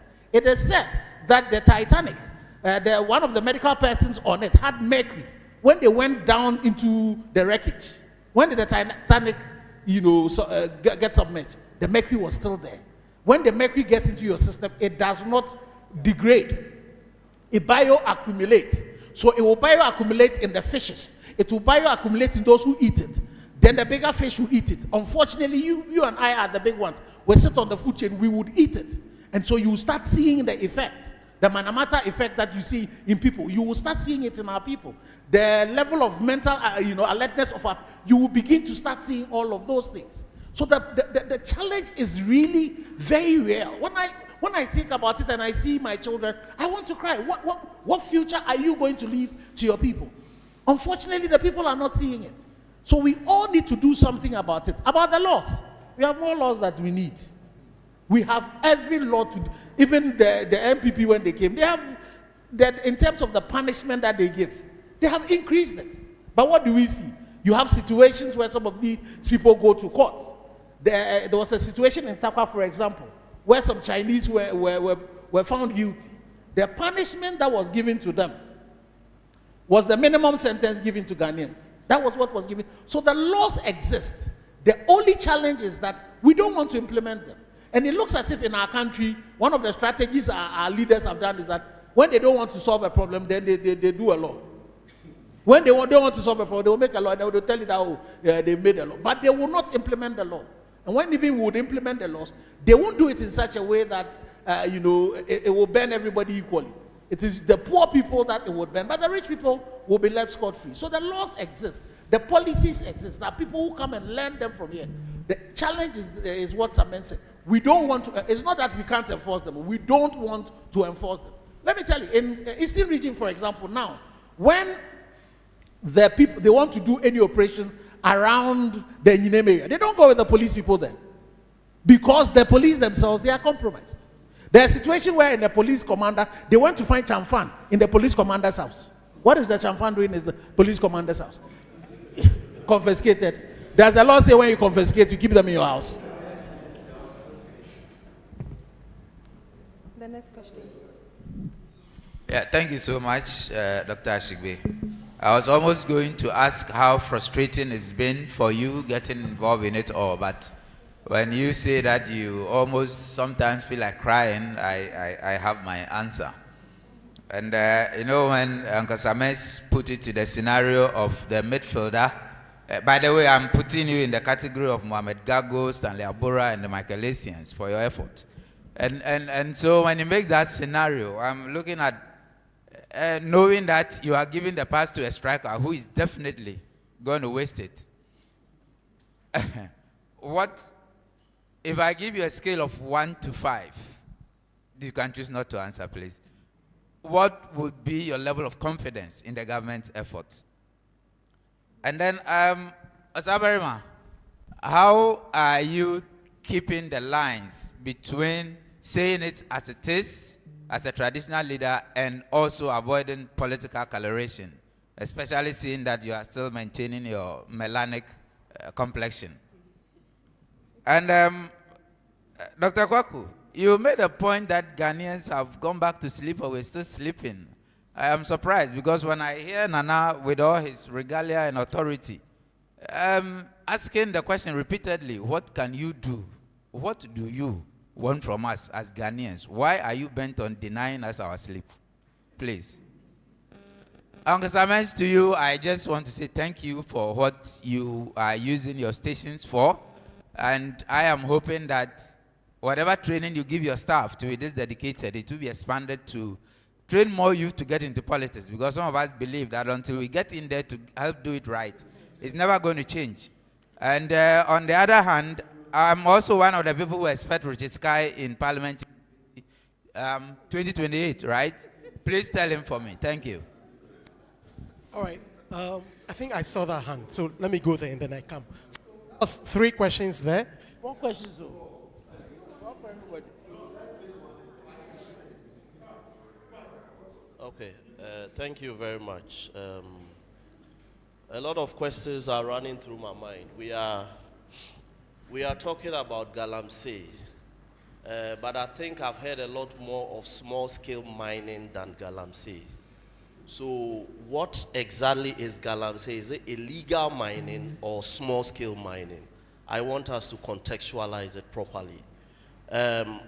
My next bit is this. Nana talked about survivor. Engineer also talked about greed. Something tells me there is an actual root cause beyond the issues of greed and survival. I remember, I'm not so old, although I have gray hair, generously given by the Almighty God himself. But I remember those days, AGC, that is Obuasi Goldfields and the rest. There were times operations of some of those companies created restive youth within their communities. Is there where these issues of Galamsey started from, really? Where maybe some people who felt they sat on so much but were eating so little, so needed to take up arms to exact their own pound of flesh from the people who were taking so much from their land, then decided that, okay, we will also engage in certain, they be legal or illegal, to get our own share of the cake, because it is our land that is giving out all that you are benefiting from. Beyond the issues of greed and survivor, is there really a cause that we are not talking about as far as this Galamsey issue is concerned. My name is Stephen Jesse Jr.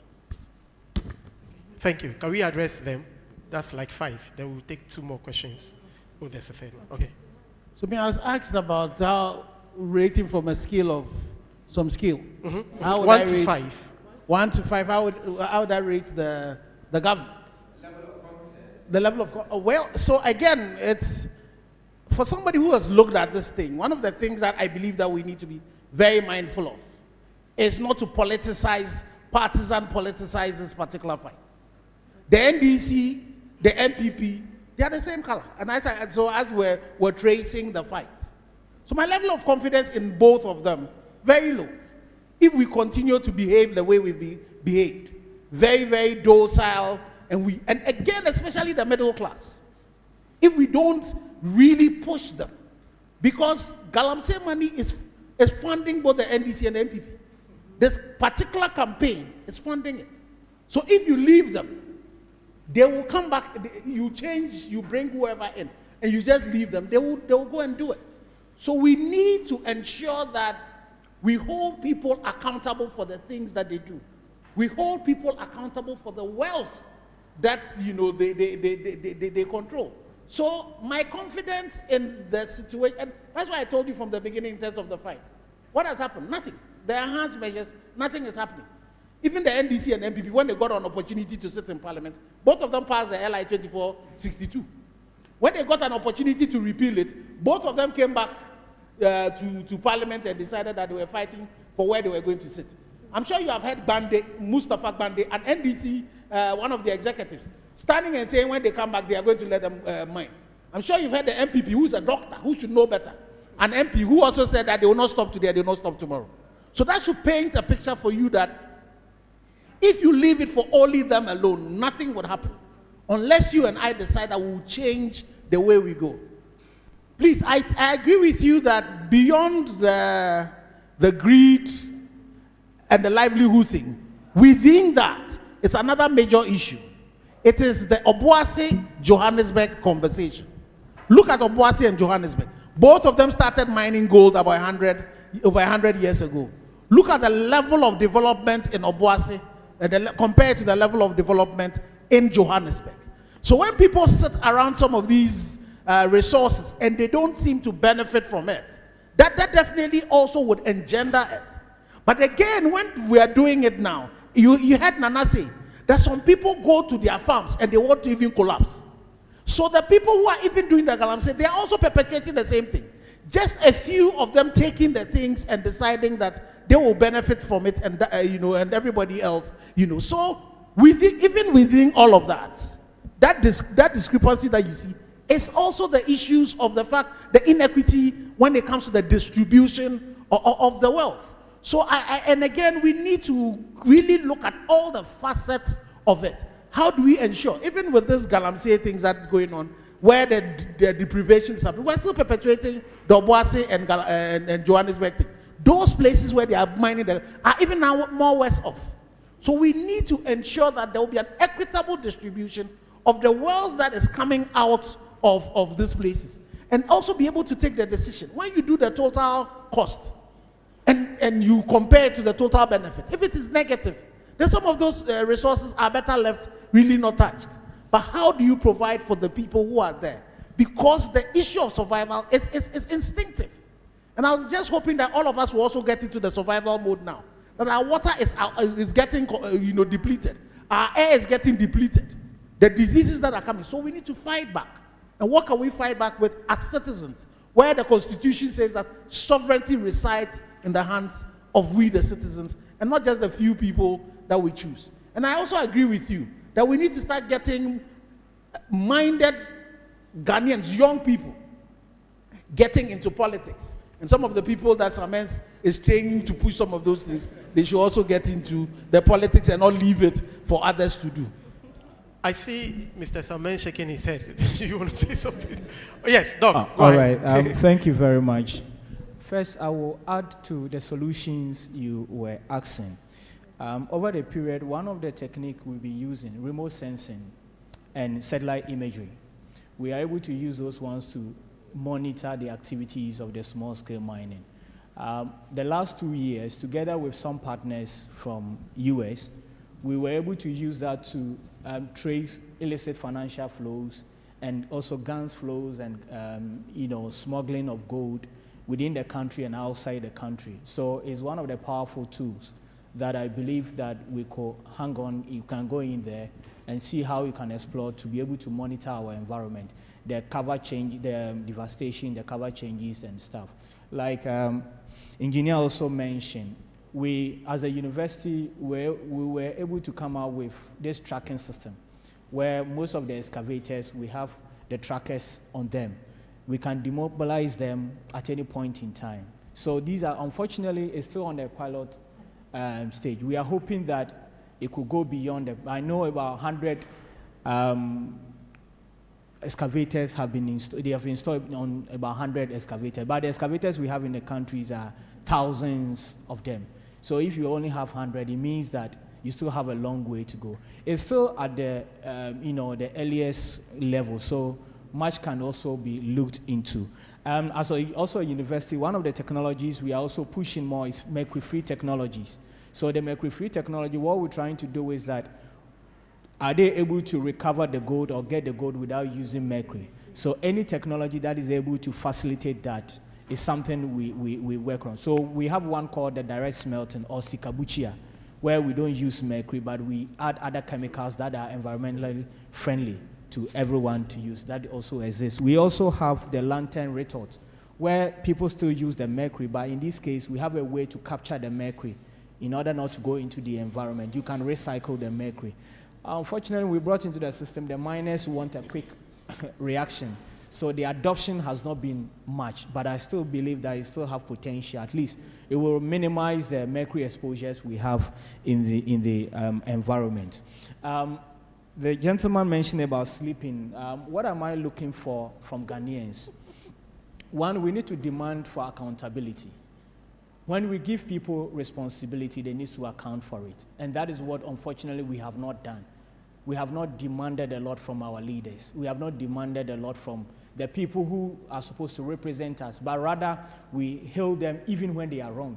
And if we continue to do that, nothing is going to happen. It's not surprising that they have failed to help us navigate through the Galamsey menace. The other thing I'm also looking out for is that, can we depersonalize enforcement? Now, within our country or communities, when somebody wrongs and he's arrested, they have people called the Juantua. We run to people, Juantua Hinekra. We go and seek help from people to go and speak to the judges, to speak to the lawyers and stuff. When it happens like that, we're not going to get things done.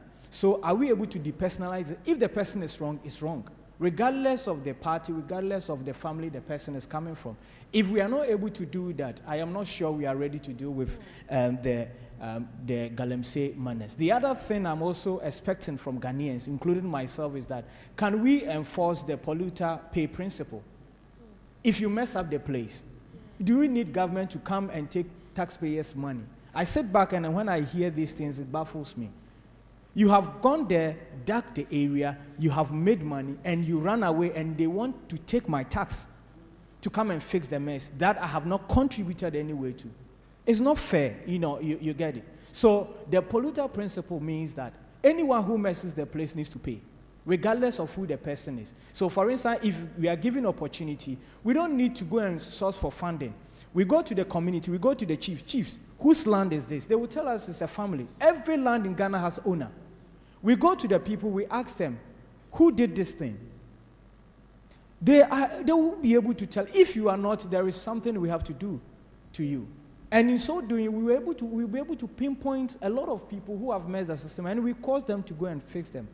And in so doing, and all of us come together to ensure that these things are done, I'm very sure that this Galamsey menace will come in. And the last thing I'm also demanding is that collaboratively, we need to ensure this enforcement is done. We should not sit back like sometimes the opinion leaders will sit one way, the academicians will sit the other way. Everybody will sit unconcerned. There should be a platform where we will say enough is enough. When you come to my community, the community, this is the principles in the community, this is our way of life. Either you abide by them or you move out of it. So these are some of the demands I'm actually demanding from Ghanaians that are sleeping. The issue of Galamsey versus small-scale mining. Over the period, I have seen people have used them interchangeably, but in some contexts, you don't do that. Now, small-scale mining collectively represents responsible mining activity that is within 25 acres according to the laws.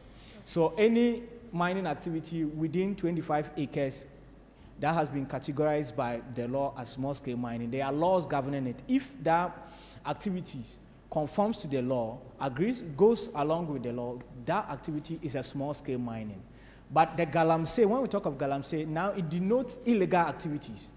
So even if you are licensed and you don't follow the laws, you could be termed as Galamsey.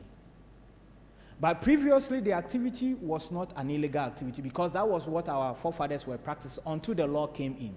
So it is the legal regime that has, denote the activities outside the law as Galamsey. So now, anytime we use the term Galamsey, it means that somebody is doing something illegal, and it's not licensed and not following the lay-down procedures and stuff.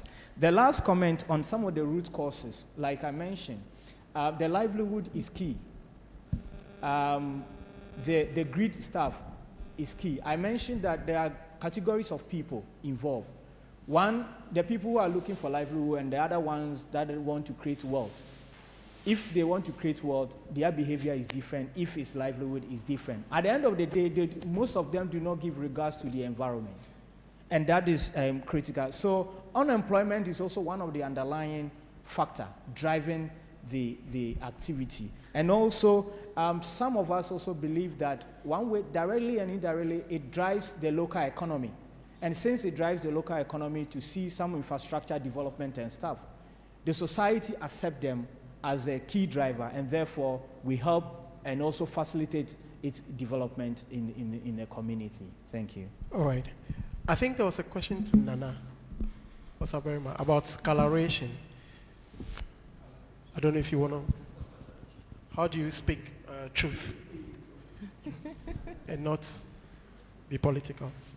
Thank you. I think the clarification I have is that you're asking for how we handle political colorization. In fact, until recently when campaigns started, politics wasn't a major issue in the village.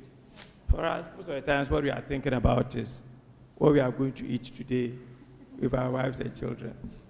So we weren't talking of politics. But of course, when a politician has done some good thing for the community, when it comes to elections, we usually make references to those things that they have done.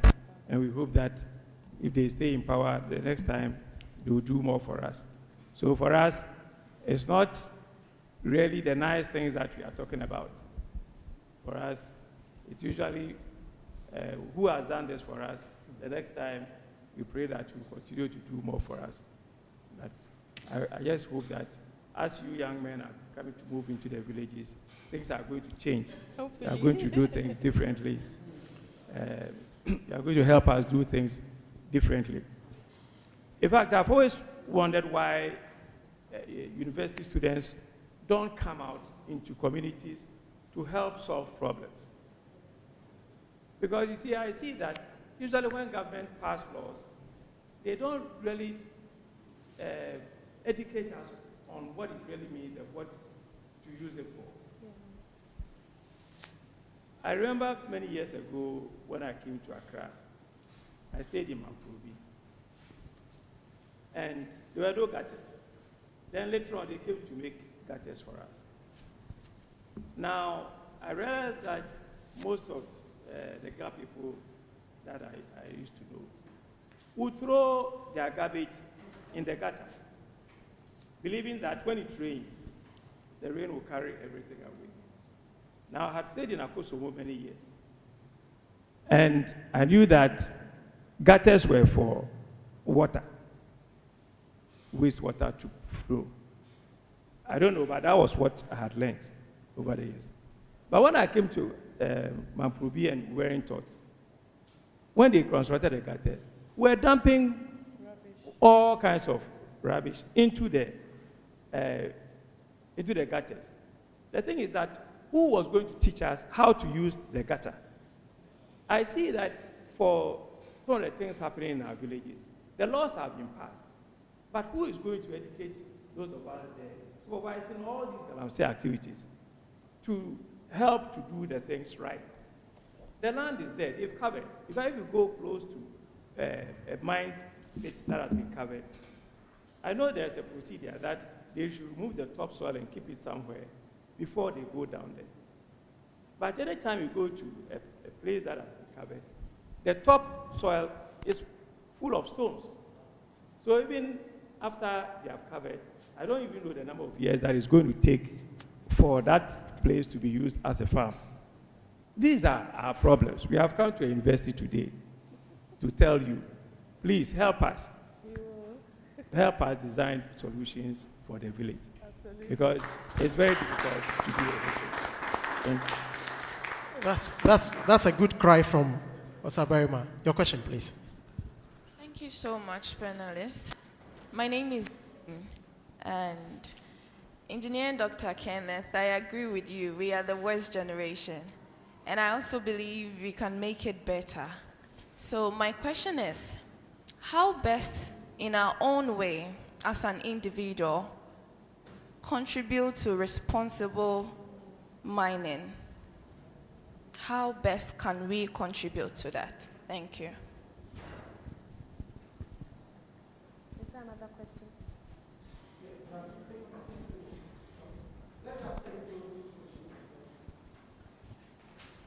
I think after those two questions, that will be it. So let me do, Doc, let's do first. Thank you very much. This is very interesting and insightful. My name is Dr. Rita Boateng, an industrial and organizational psychologist. I have been analyzing the issues from articles I read and listening to you. And obviously, it's a behavioral issue. So whilst taking a holistic approach, trying to get political leaders actively involved, as well as our chiefs and religious leaders, I just want to come from the angle that can we also employ the services of behavioral change experts in trying to make community members and then miners as well know the state of our behaviors towards this Galamsey thing we are talking about. So I wanted to find out from Dr. Ishmael whether you, maybe during your research, you found out some mental health issues surrounding the whole Galamsey topics we are talking about here. And so as part of a tailor-made strategy, I put down some few questions here that if indeed we are taking a holistic approach, we should employ the services of behavioral change experts like psychologists, you know, in collaboration with active participation of these leaders. And I'm just wondering, when we meet them, maybe probing further, having interactions with them, emotions will be seen, we will hear their psychological perspectives and all that, because as Samen said, this has been a generational occupation. It's not now. People see that as a way of making it. So the youth growing up probably will not even be encouraged to pursue any other career than to go to this mining business. And so I just put out some few questions here. Maybe you can help me answer them. So what are some of the...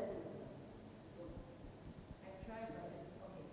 So what are some of the psychological strategies that can be used to increase community awareness and action on environmental and health risks of Galamsey?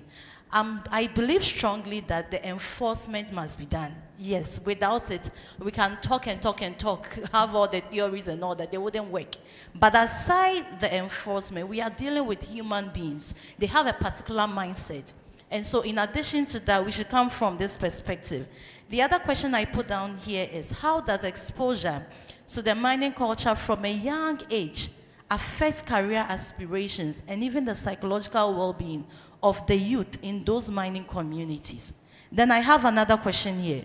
What kind of psychological support systems are needed to improve the well-being of workers transitioning from this illegal to responsible mining? And I was just surprised to hear that those engaged in illegal mining even have license to operate, and like they leverage on that and do other illegal stuff. So I was surprised to hear that, but I still put a question here. And lastly, how does the perception of environmental damage influence people's attitudes and behaviors towards Galamsey and responsible mining? Once we get these responses from these community members, I'm sure that taking a holistic approach, we can incorporate these responses in order to talk to them, sensitize them, do a lot of campaigns that actually reflects their own responses. So I'm just coming from a psychological perspective, and I'm seeing that this is a behavioral issue, and whilst we are looking at laws and all that, the mindset must also be considered. Thank you very much.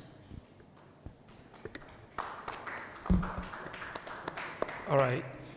Thank you. My name is Dr. Daniel Yiporo, a faculty at the Engineering Department, Academy City University College. Just a few questions. Listening to you, one thing that comes into my mind is irresponsibility. And I'm kind of worried. Is it that this irresponsibility is being born into the black mind? Are we always responsible, or is just in our DNA? Because anything that we see, we care less, and it happens the way it goes.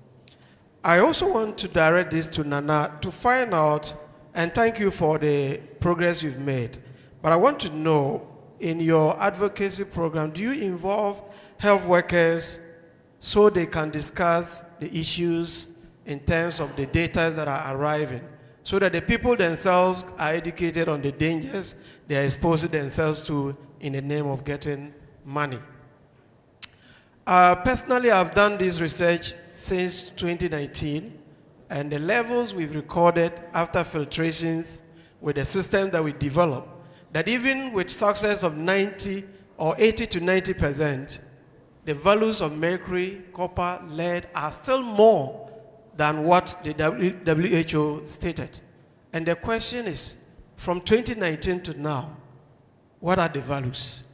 And in Ghana, do we really take research output seriously? Do we implement based on what has been discovered? And that is very interesting to know. And I want to pose this to us again.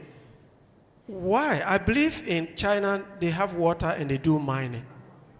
Do we see water bodies in China being destroyed? And why do we allow that to happen in Ghana? And finally, do we have any penalty from the international community because we signed treaties to all this environmental pollution? And I want to tell the international community to tie that punishment to our government bodies borrowing money. If they cannot be responsible for the environment, no money to any government. Thank you. Okay. There's a last one. So last one. The very last one, and I love to be last.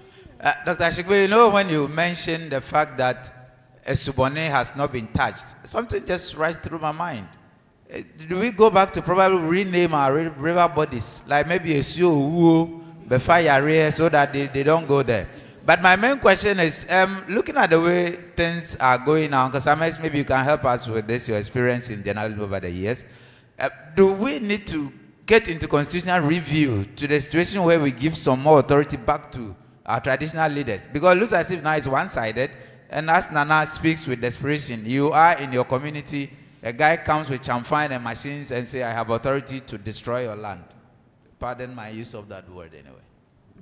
Thank you for the questions. Let's take the reactions. So the issues about, I think the doctors were here virtually professing solutions, which I hope you not leave as questions to us, but which you would do the research on and be able to help. Unfortunately, in Ghana, one, we don't fund research. Two, a lot of our policies are not based on any empirical evidence. It's the reason why, we would introduce e-levy at the point where, we're now beginning to do digitization. But let me tell you how bad the psychology of the thing is.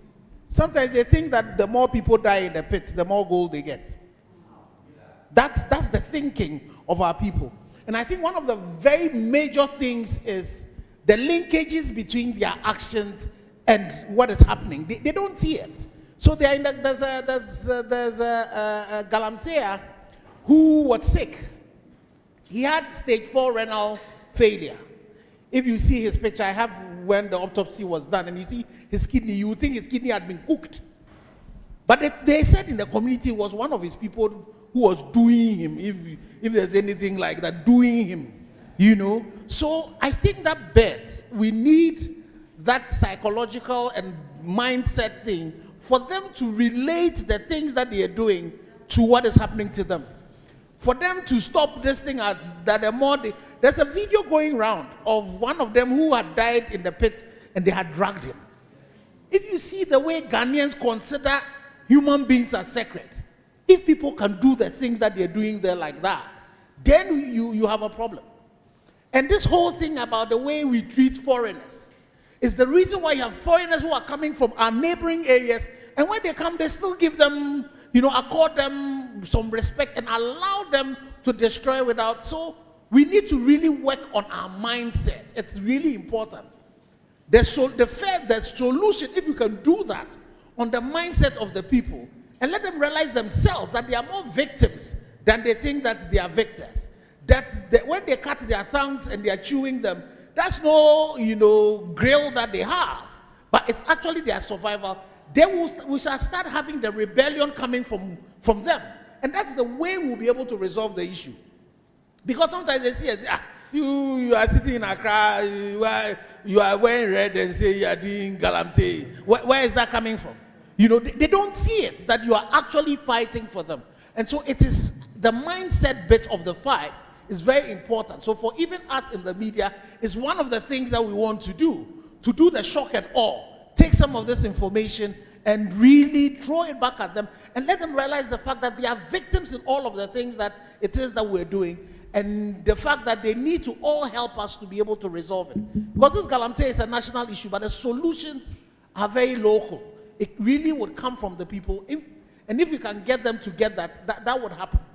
But for all the questions that the doctors are asking, you need to I will come back again in 6 months to come and get the solutions in terms of what are you using your children, your students to do, and how do we force to make sure that these decisions are taken. And it's very important, because one of the challenges that we have as a country is that we have left and surrendered the place of governance to the politicians.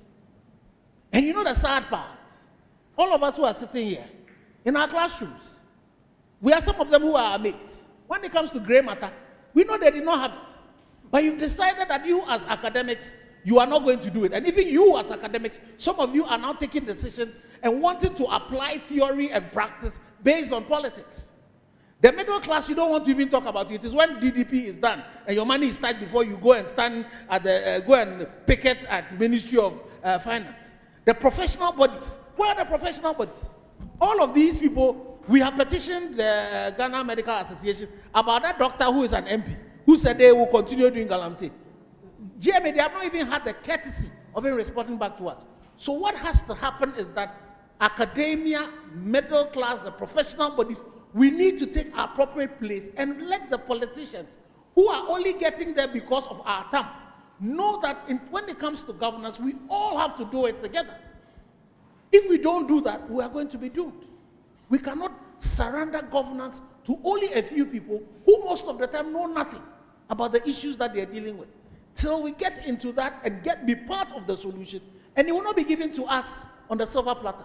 We have to force and get it.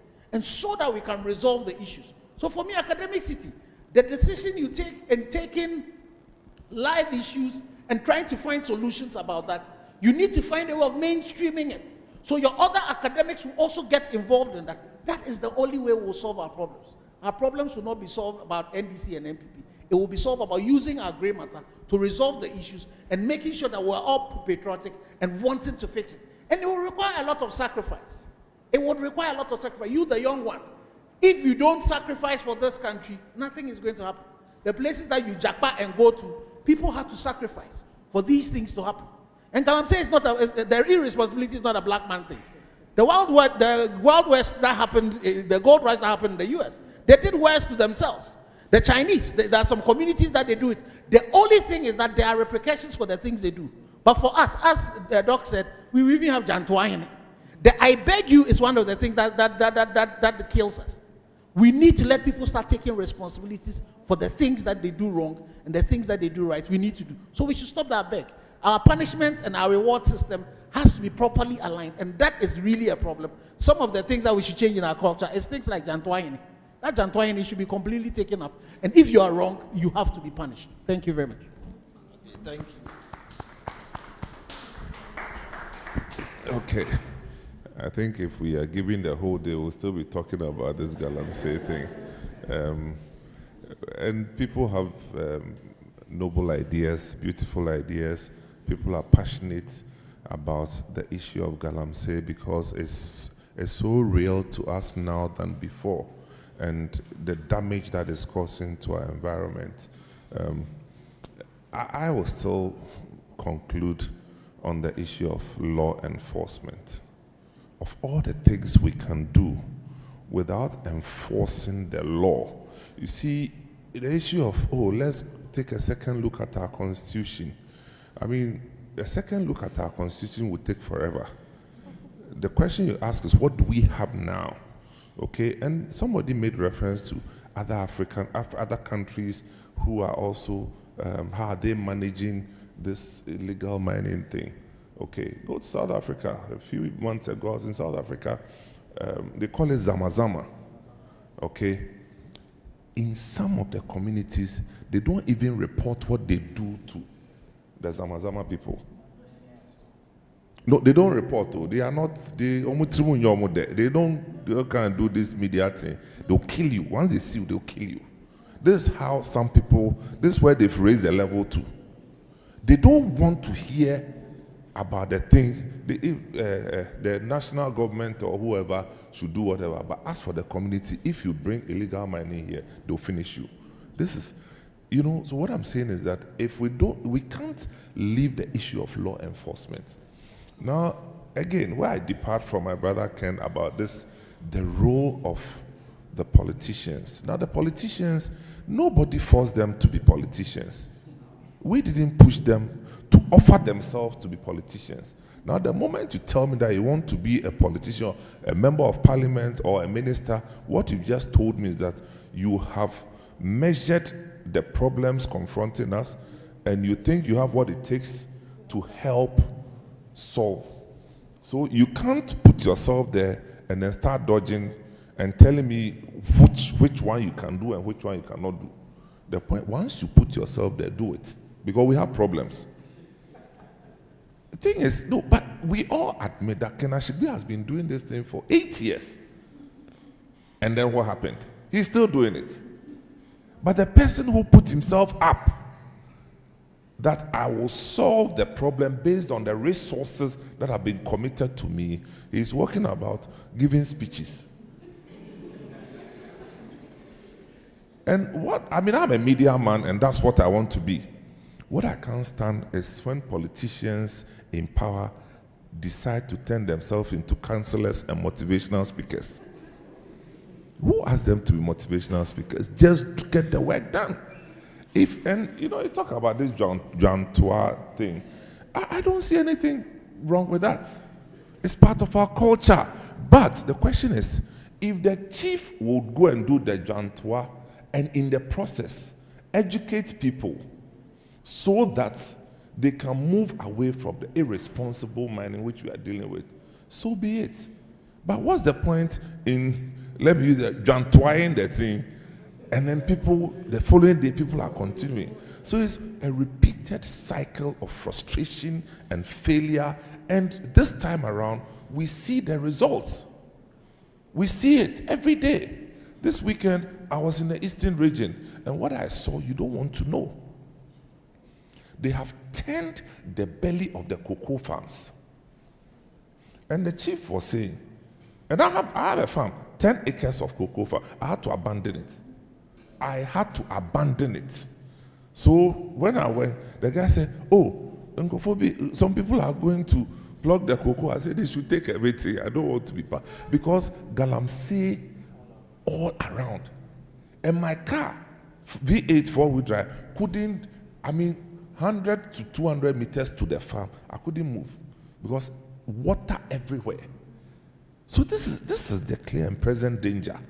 It's not advised that if people are doing the wrong things and we have laws to arrest, let's use our laws. We can't do everything and then leave the laws and then pretend that the problem will be solved. No, it won't be solved. We have to use the laws that we have. And I think it will take us to a step where in every other thing can come in. Thank you. So it's about law, legal enforcement, and then behavioral change. Yes. Before we take the closing remarks, Dr. Kwaku, I think you were supposed to respond to Dr. Rita Menson's concerns about you using behavioral change in your research and collaboration. No, right. Thank you very much. I think I will take the opportunity also to highlight the role institutions like Academy, City could also play. And I'm using UMass as a case study. So as a university, we are mandated to train, human resource for the sector. All right.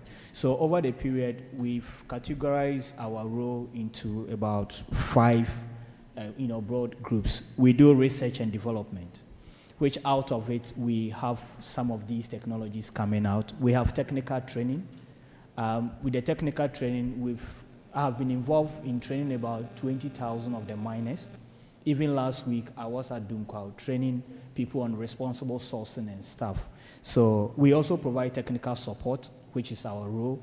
When you have challenges with processing and mining methods and stuff, we have the capability to offer those services. We also do a bit of advocacy here and there. So currently we have our radio, Dynamite FM. And on the radio, on Tuesdays, we have a program called ASM School. So on that day, what we do is that we call stakeholders to share their views, knowledge, and skill sets on small-scale mining. And I'm glad to know that you also do have a radio station around. I guess it could also be a platform to share some of these things. We also have technology and equipment development. Like my younger sister said, she, as part of her project work, trying to find solutions using technology and stuff. These are avenues that we could play a role as academicians or academics. Now, coming back to Madam's question. Madam, over the period, my involvement, I have only oftentimes looked at it from engineering perspective. But after 2019, I realized that the problems facing the sector is not only engineering. It's a multi-dimensional, and therefore we need multi-stakeholders and multidisciplinary approach, which include the behavioral change aspect. The reason why I believe in that perspective is that recently, nowadays when I go for training, what I do is that I show them the videos of the polluted environment or rivers, and you realize that including the chiefs and everyone just keep quiet. They won't talk throughout the training. And over the period, for the past 2 years, I have seen it working. Now you could see people taking stand that we want to do something. So yes, I believe the behavioral change aspect of things needs to come in. And I also mentioned that what separates the various forms of mining, one of the issues is the nature of people involved. Because if one is looking for livelihood, his behavior will be different. If the other one is also looking to create wealth, the behavior will also be different. So therefore, we need to understand how these ones operate, where they are coming from. And therefore, when we are dealing with them, we also know how to deal with them. So yes, your aspect is very important, and I believe it could go a long way to help the fight against the menace. Thank you. All right, thank you so much. It's been an amazing discussion. It's quite clear that the fight against Galamsey is far from over, and we've also established that it takes all hands on deck, and we have to look at it from multiple perspectives. So I'd like to thank Osabere Makwampa, Samoa Dechem, for your time with us, for your perspectives from the community's point of view. Dr. Ishmael Kweku, thank you so much for your research angles. Engineer Dr. Kenneth Ashigbe, thank you very much. And Samolata Mens, we are grateful for your time here. I'd like to invite Professor Fred McBaconlewy to give us some closing remarks. Thank you very much. Prof. Thank you, Ruth. So let me stand on all the protocols that have been established already. You can see the way I'm dressed. I'm not here to make a fashion statement. So this has been quite insightful. I would have wished to be here earlier, but I was on my way to my doctor when my assistant reminded me that it was happening today, so I came. For me, Galamsey, anytime I think of Galamsey, I think of the ant hill with the mother termite lying somewhere nicely, and the soldiers are out working for it. And it's a systems problem. In fact, if you're a systemist, we call it a wicked problem. Galamsey is not different from corruption. It's the same challenges that we have. Now, who in this room doesn't know anybody who is involved in Galamsey? Or let me ask it the other way around. Who knows anybody that is involved in Galamsey? Okay. Who knows anybody who is corrupt in this room?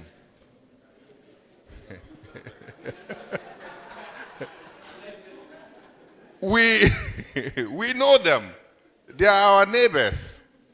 I can drive you from here straight to a Galamseyer's house. And that Galamseyer is now using the proceeds from Galamsey to run for parliament. So we jail the little people and the big people walk around. How many of the Galamseyers that are on trial today can afford to buy an excavator? Who imports those excavators into this country? And what are the VIN numbers on all the excavators that we've collected so far? Some are on School Junction Road. We know them. I went to a village recently to visit a friend who is a chief in the east. And he took me to a Galamsey site, and a brand new excavator was down there in the valley digging. The helpless chief couldn't stop them from digging in his own village. And he's an EPA lawyer in the US, and he was helpless. So the point I'm trying to make is that to solve this problem, we have to catch the big fishes and jail them. And we are not doing that. And there's a reason why we are not doing that. It's the same reason that cocaine used to turn into kokonte. The same reasons. Because during certain times of our political cycle, there is a strong demand for money for elections. So cocaine was, once upon a time, the main source of income for re-elections. And the Americans call a few people and say, we'll expose you. And we know what happened to Amoaten. He got busted, and then cocaine died. Then what replaced cocaine? Galamsey. So in order to solve this systems problem, you have to go to the root of it. And I think the big fishes are in our neighborhoods. Their homes are springing up. They are running for elections, and we know them. And until we are brave enough, until our legal system, as Mr. Semen said, begins to work, this is not going to go away. If you catch 3 people in the eastern region or 4 guys in the north and jail them, it's not going to solve the problem. And by the way, in the north, people are doing Galamsey also. But these guys actually bring tankers to the house to wash their gold. They are not polluting the waters. I've gone there, I've seen it. They've gone back to polluting the waters. Okay. So Thomas mentioned earlier that in China they are not polluting. China is actually one of the most polluted, is the most polluted places in the world. You go to their villages and the whole water has turned green with spirogyra. And the wealthy ones are actually immigrating at an alarming rate because of environmental disaster. Their billionaires are leaving to Australia, Canada, and the US. So it's a challenge. I think we are having the right sort of conversation. I know how Ken, Senior Ken from APSU, is so passionate about this.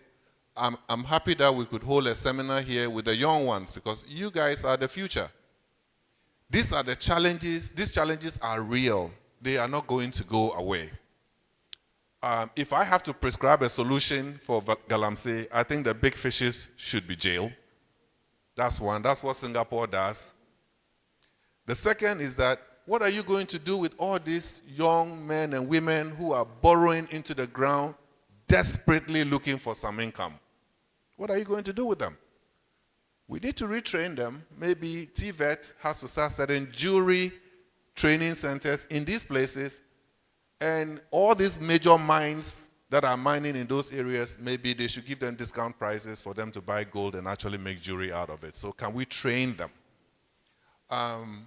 What else can we do? The law, as Simon said earlier, there's no nation that can survive without laws.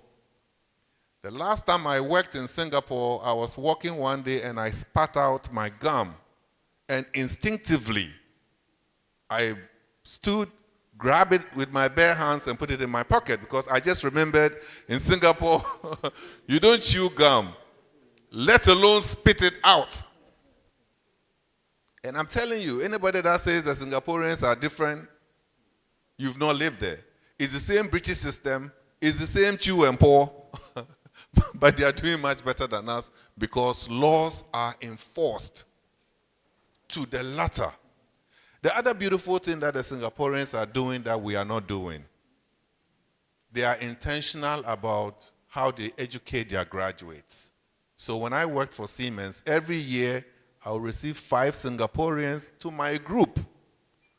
And the government pays for their transportation, pays for accommodation while they are in the US for a year. In return, Siemens will promise to employ them for 5 years. But you know what happens? None of them returned home to Singapore and stayed for 5 years in Siemens. They moved on. So they actually train their people, and that is what we need to do. In my head, until we start to appreciate the power of knowledge, until innovations becomes part of how we account for our GDP, we are in trouble. So let me take this opportunity to appreciate the panel for coming. Mr. Simmons, you know how much I love City FM. Without City FM, there will be no Academic City. You guys have been very supportive of us. Ken, Senior Ken, is so confident that he brought me his daughter. I'm waiting for the next one. The son is here also. Oh my goodness. Okay, so 2, the third one.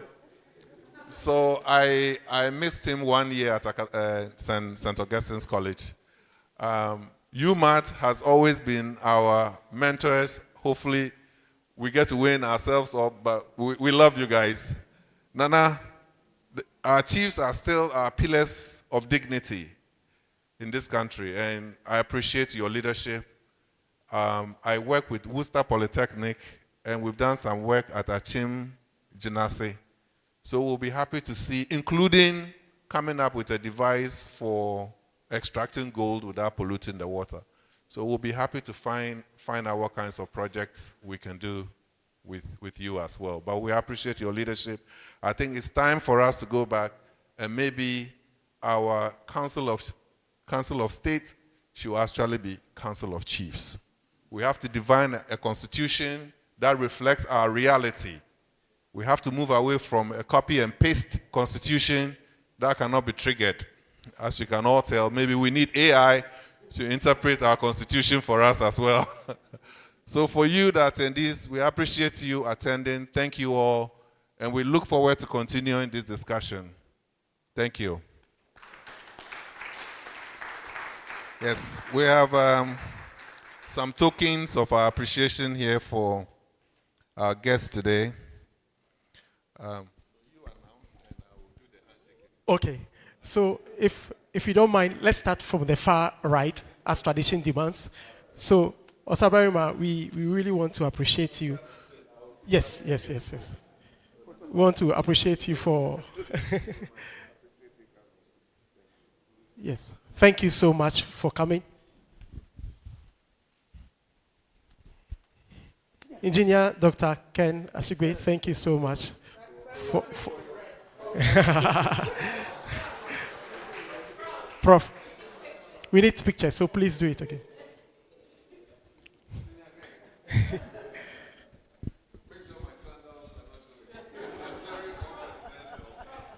Prof, one with Nana, so let's finish it. Okay. Then Dr. Ishmael Kweku, thank you so much as well.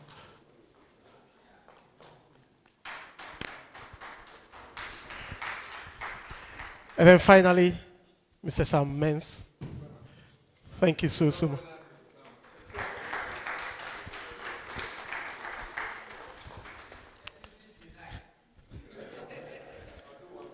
Yes, please redo.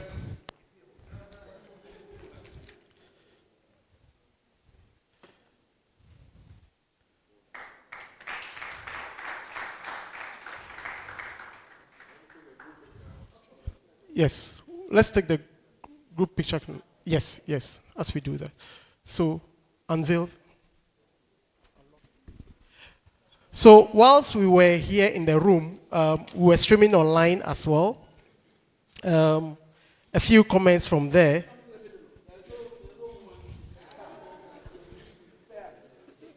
So, we want to thank those who join us online as well. You definitely lead the chiefs because they own the land and sell the land. Then there was another comment we said, I hope we get around to discussing the way forward, not just with respect to the Galamsey miners' livelihood, but in terms of remediating our water bodies and forests. Then Ghanaians need to be angry about Galamsey. It's our future and our children's future. I think we'll finally take a group picture as well, right? Yes, with everyone. So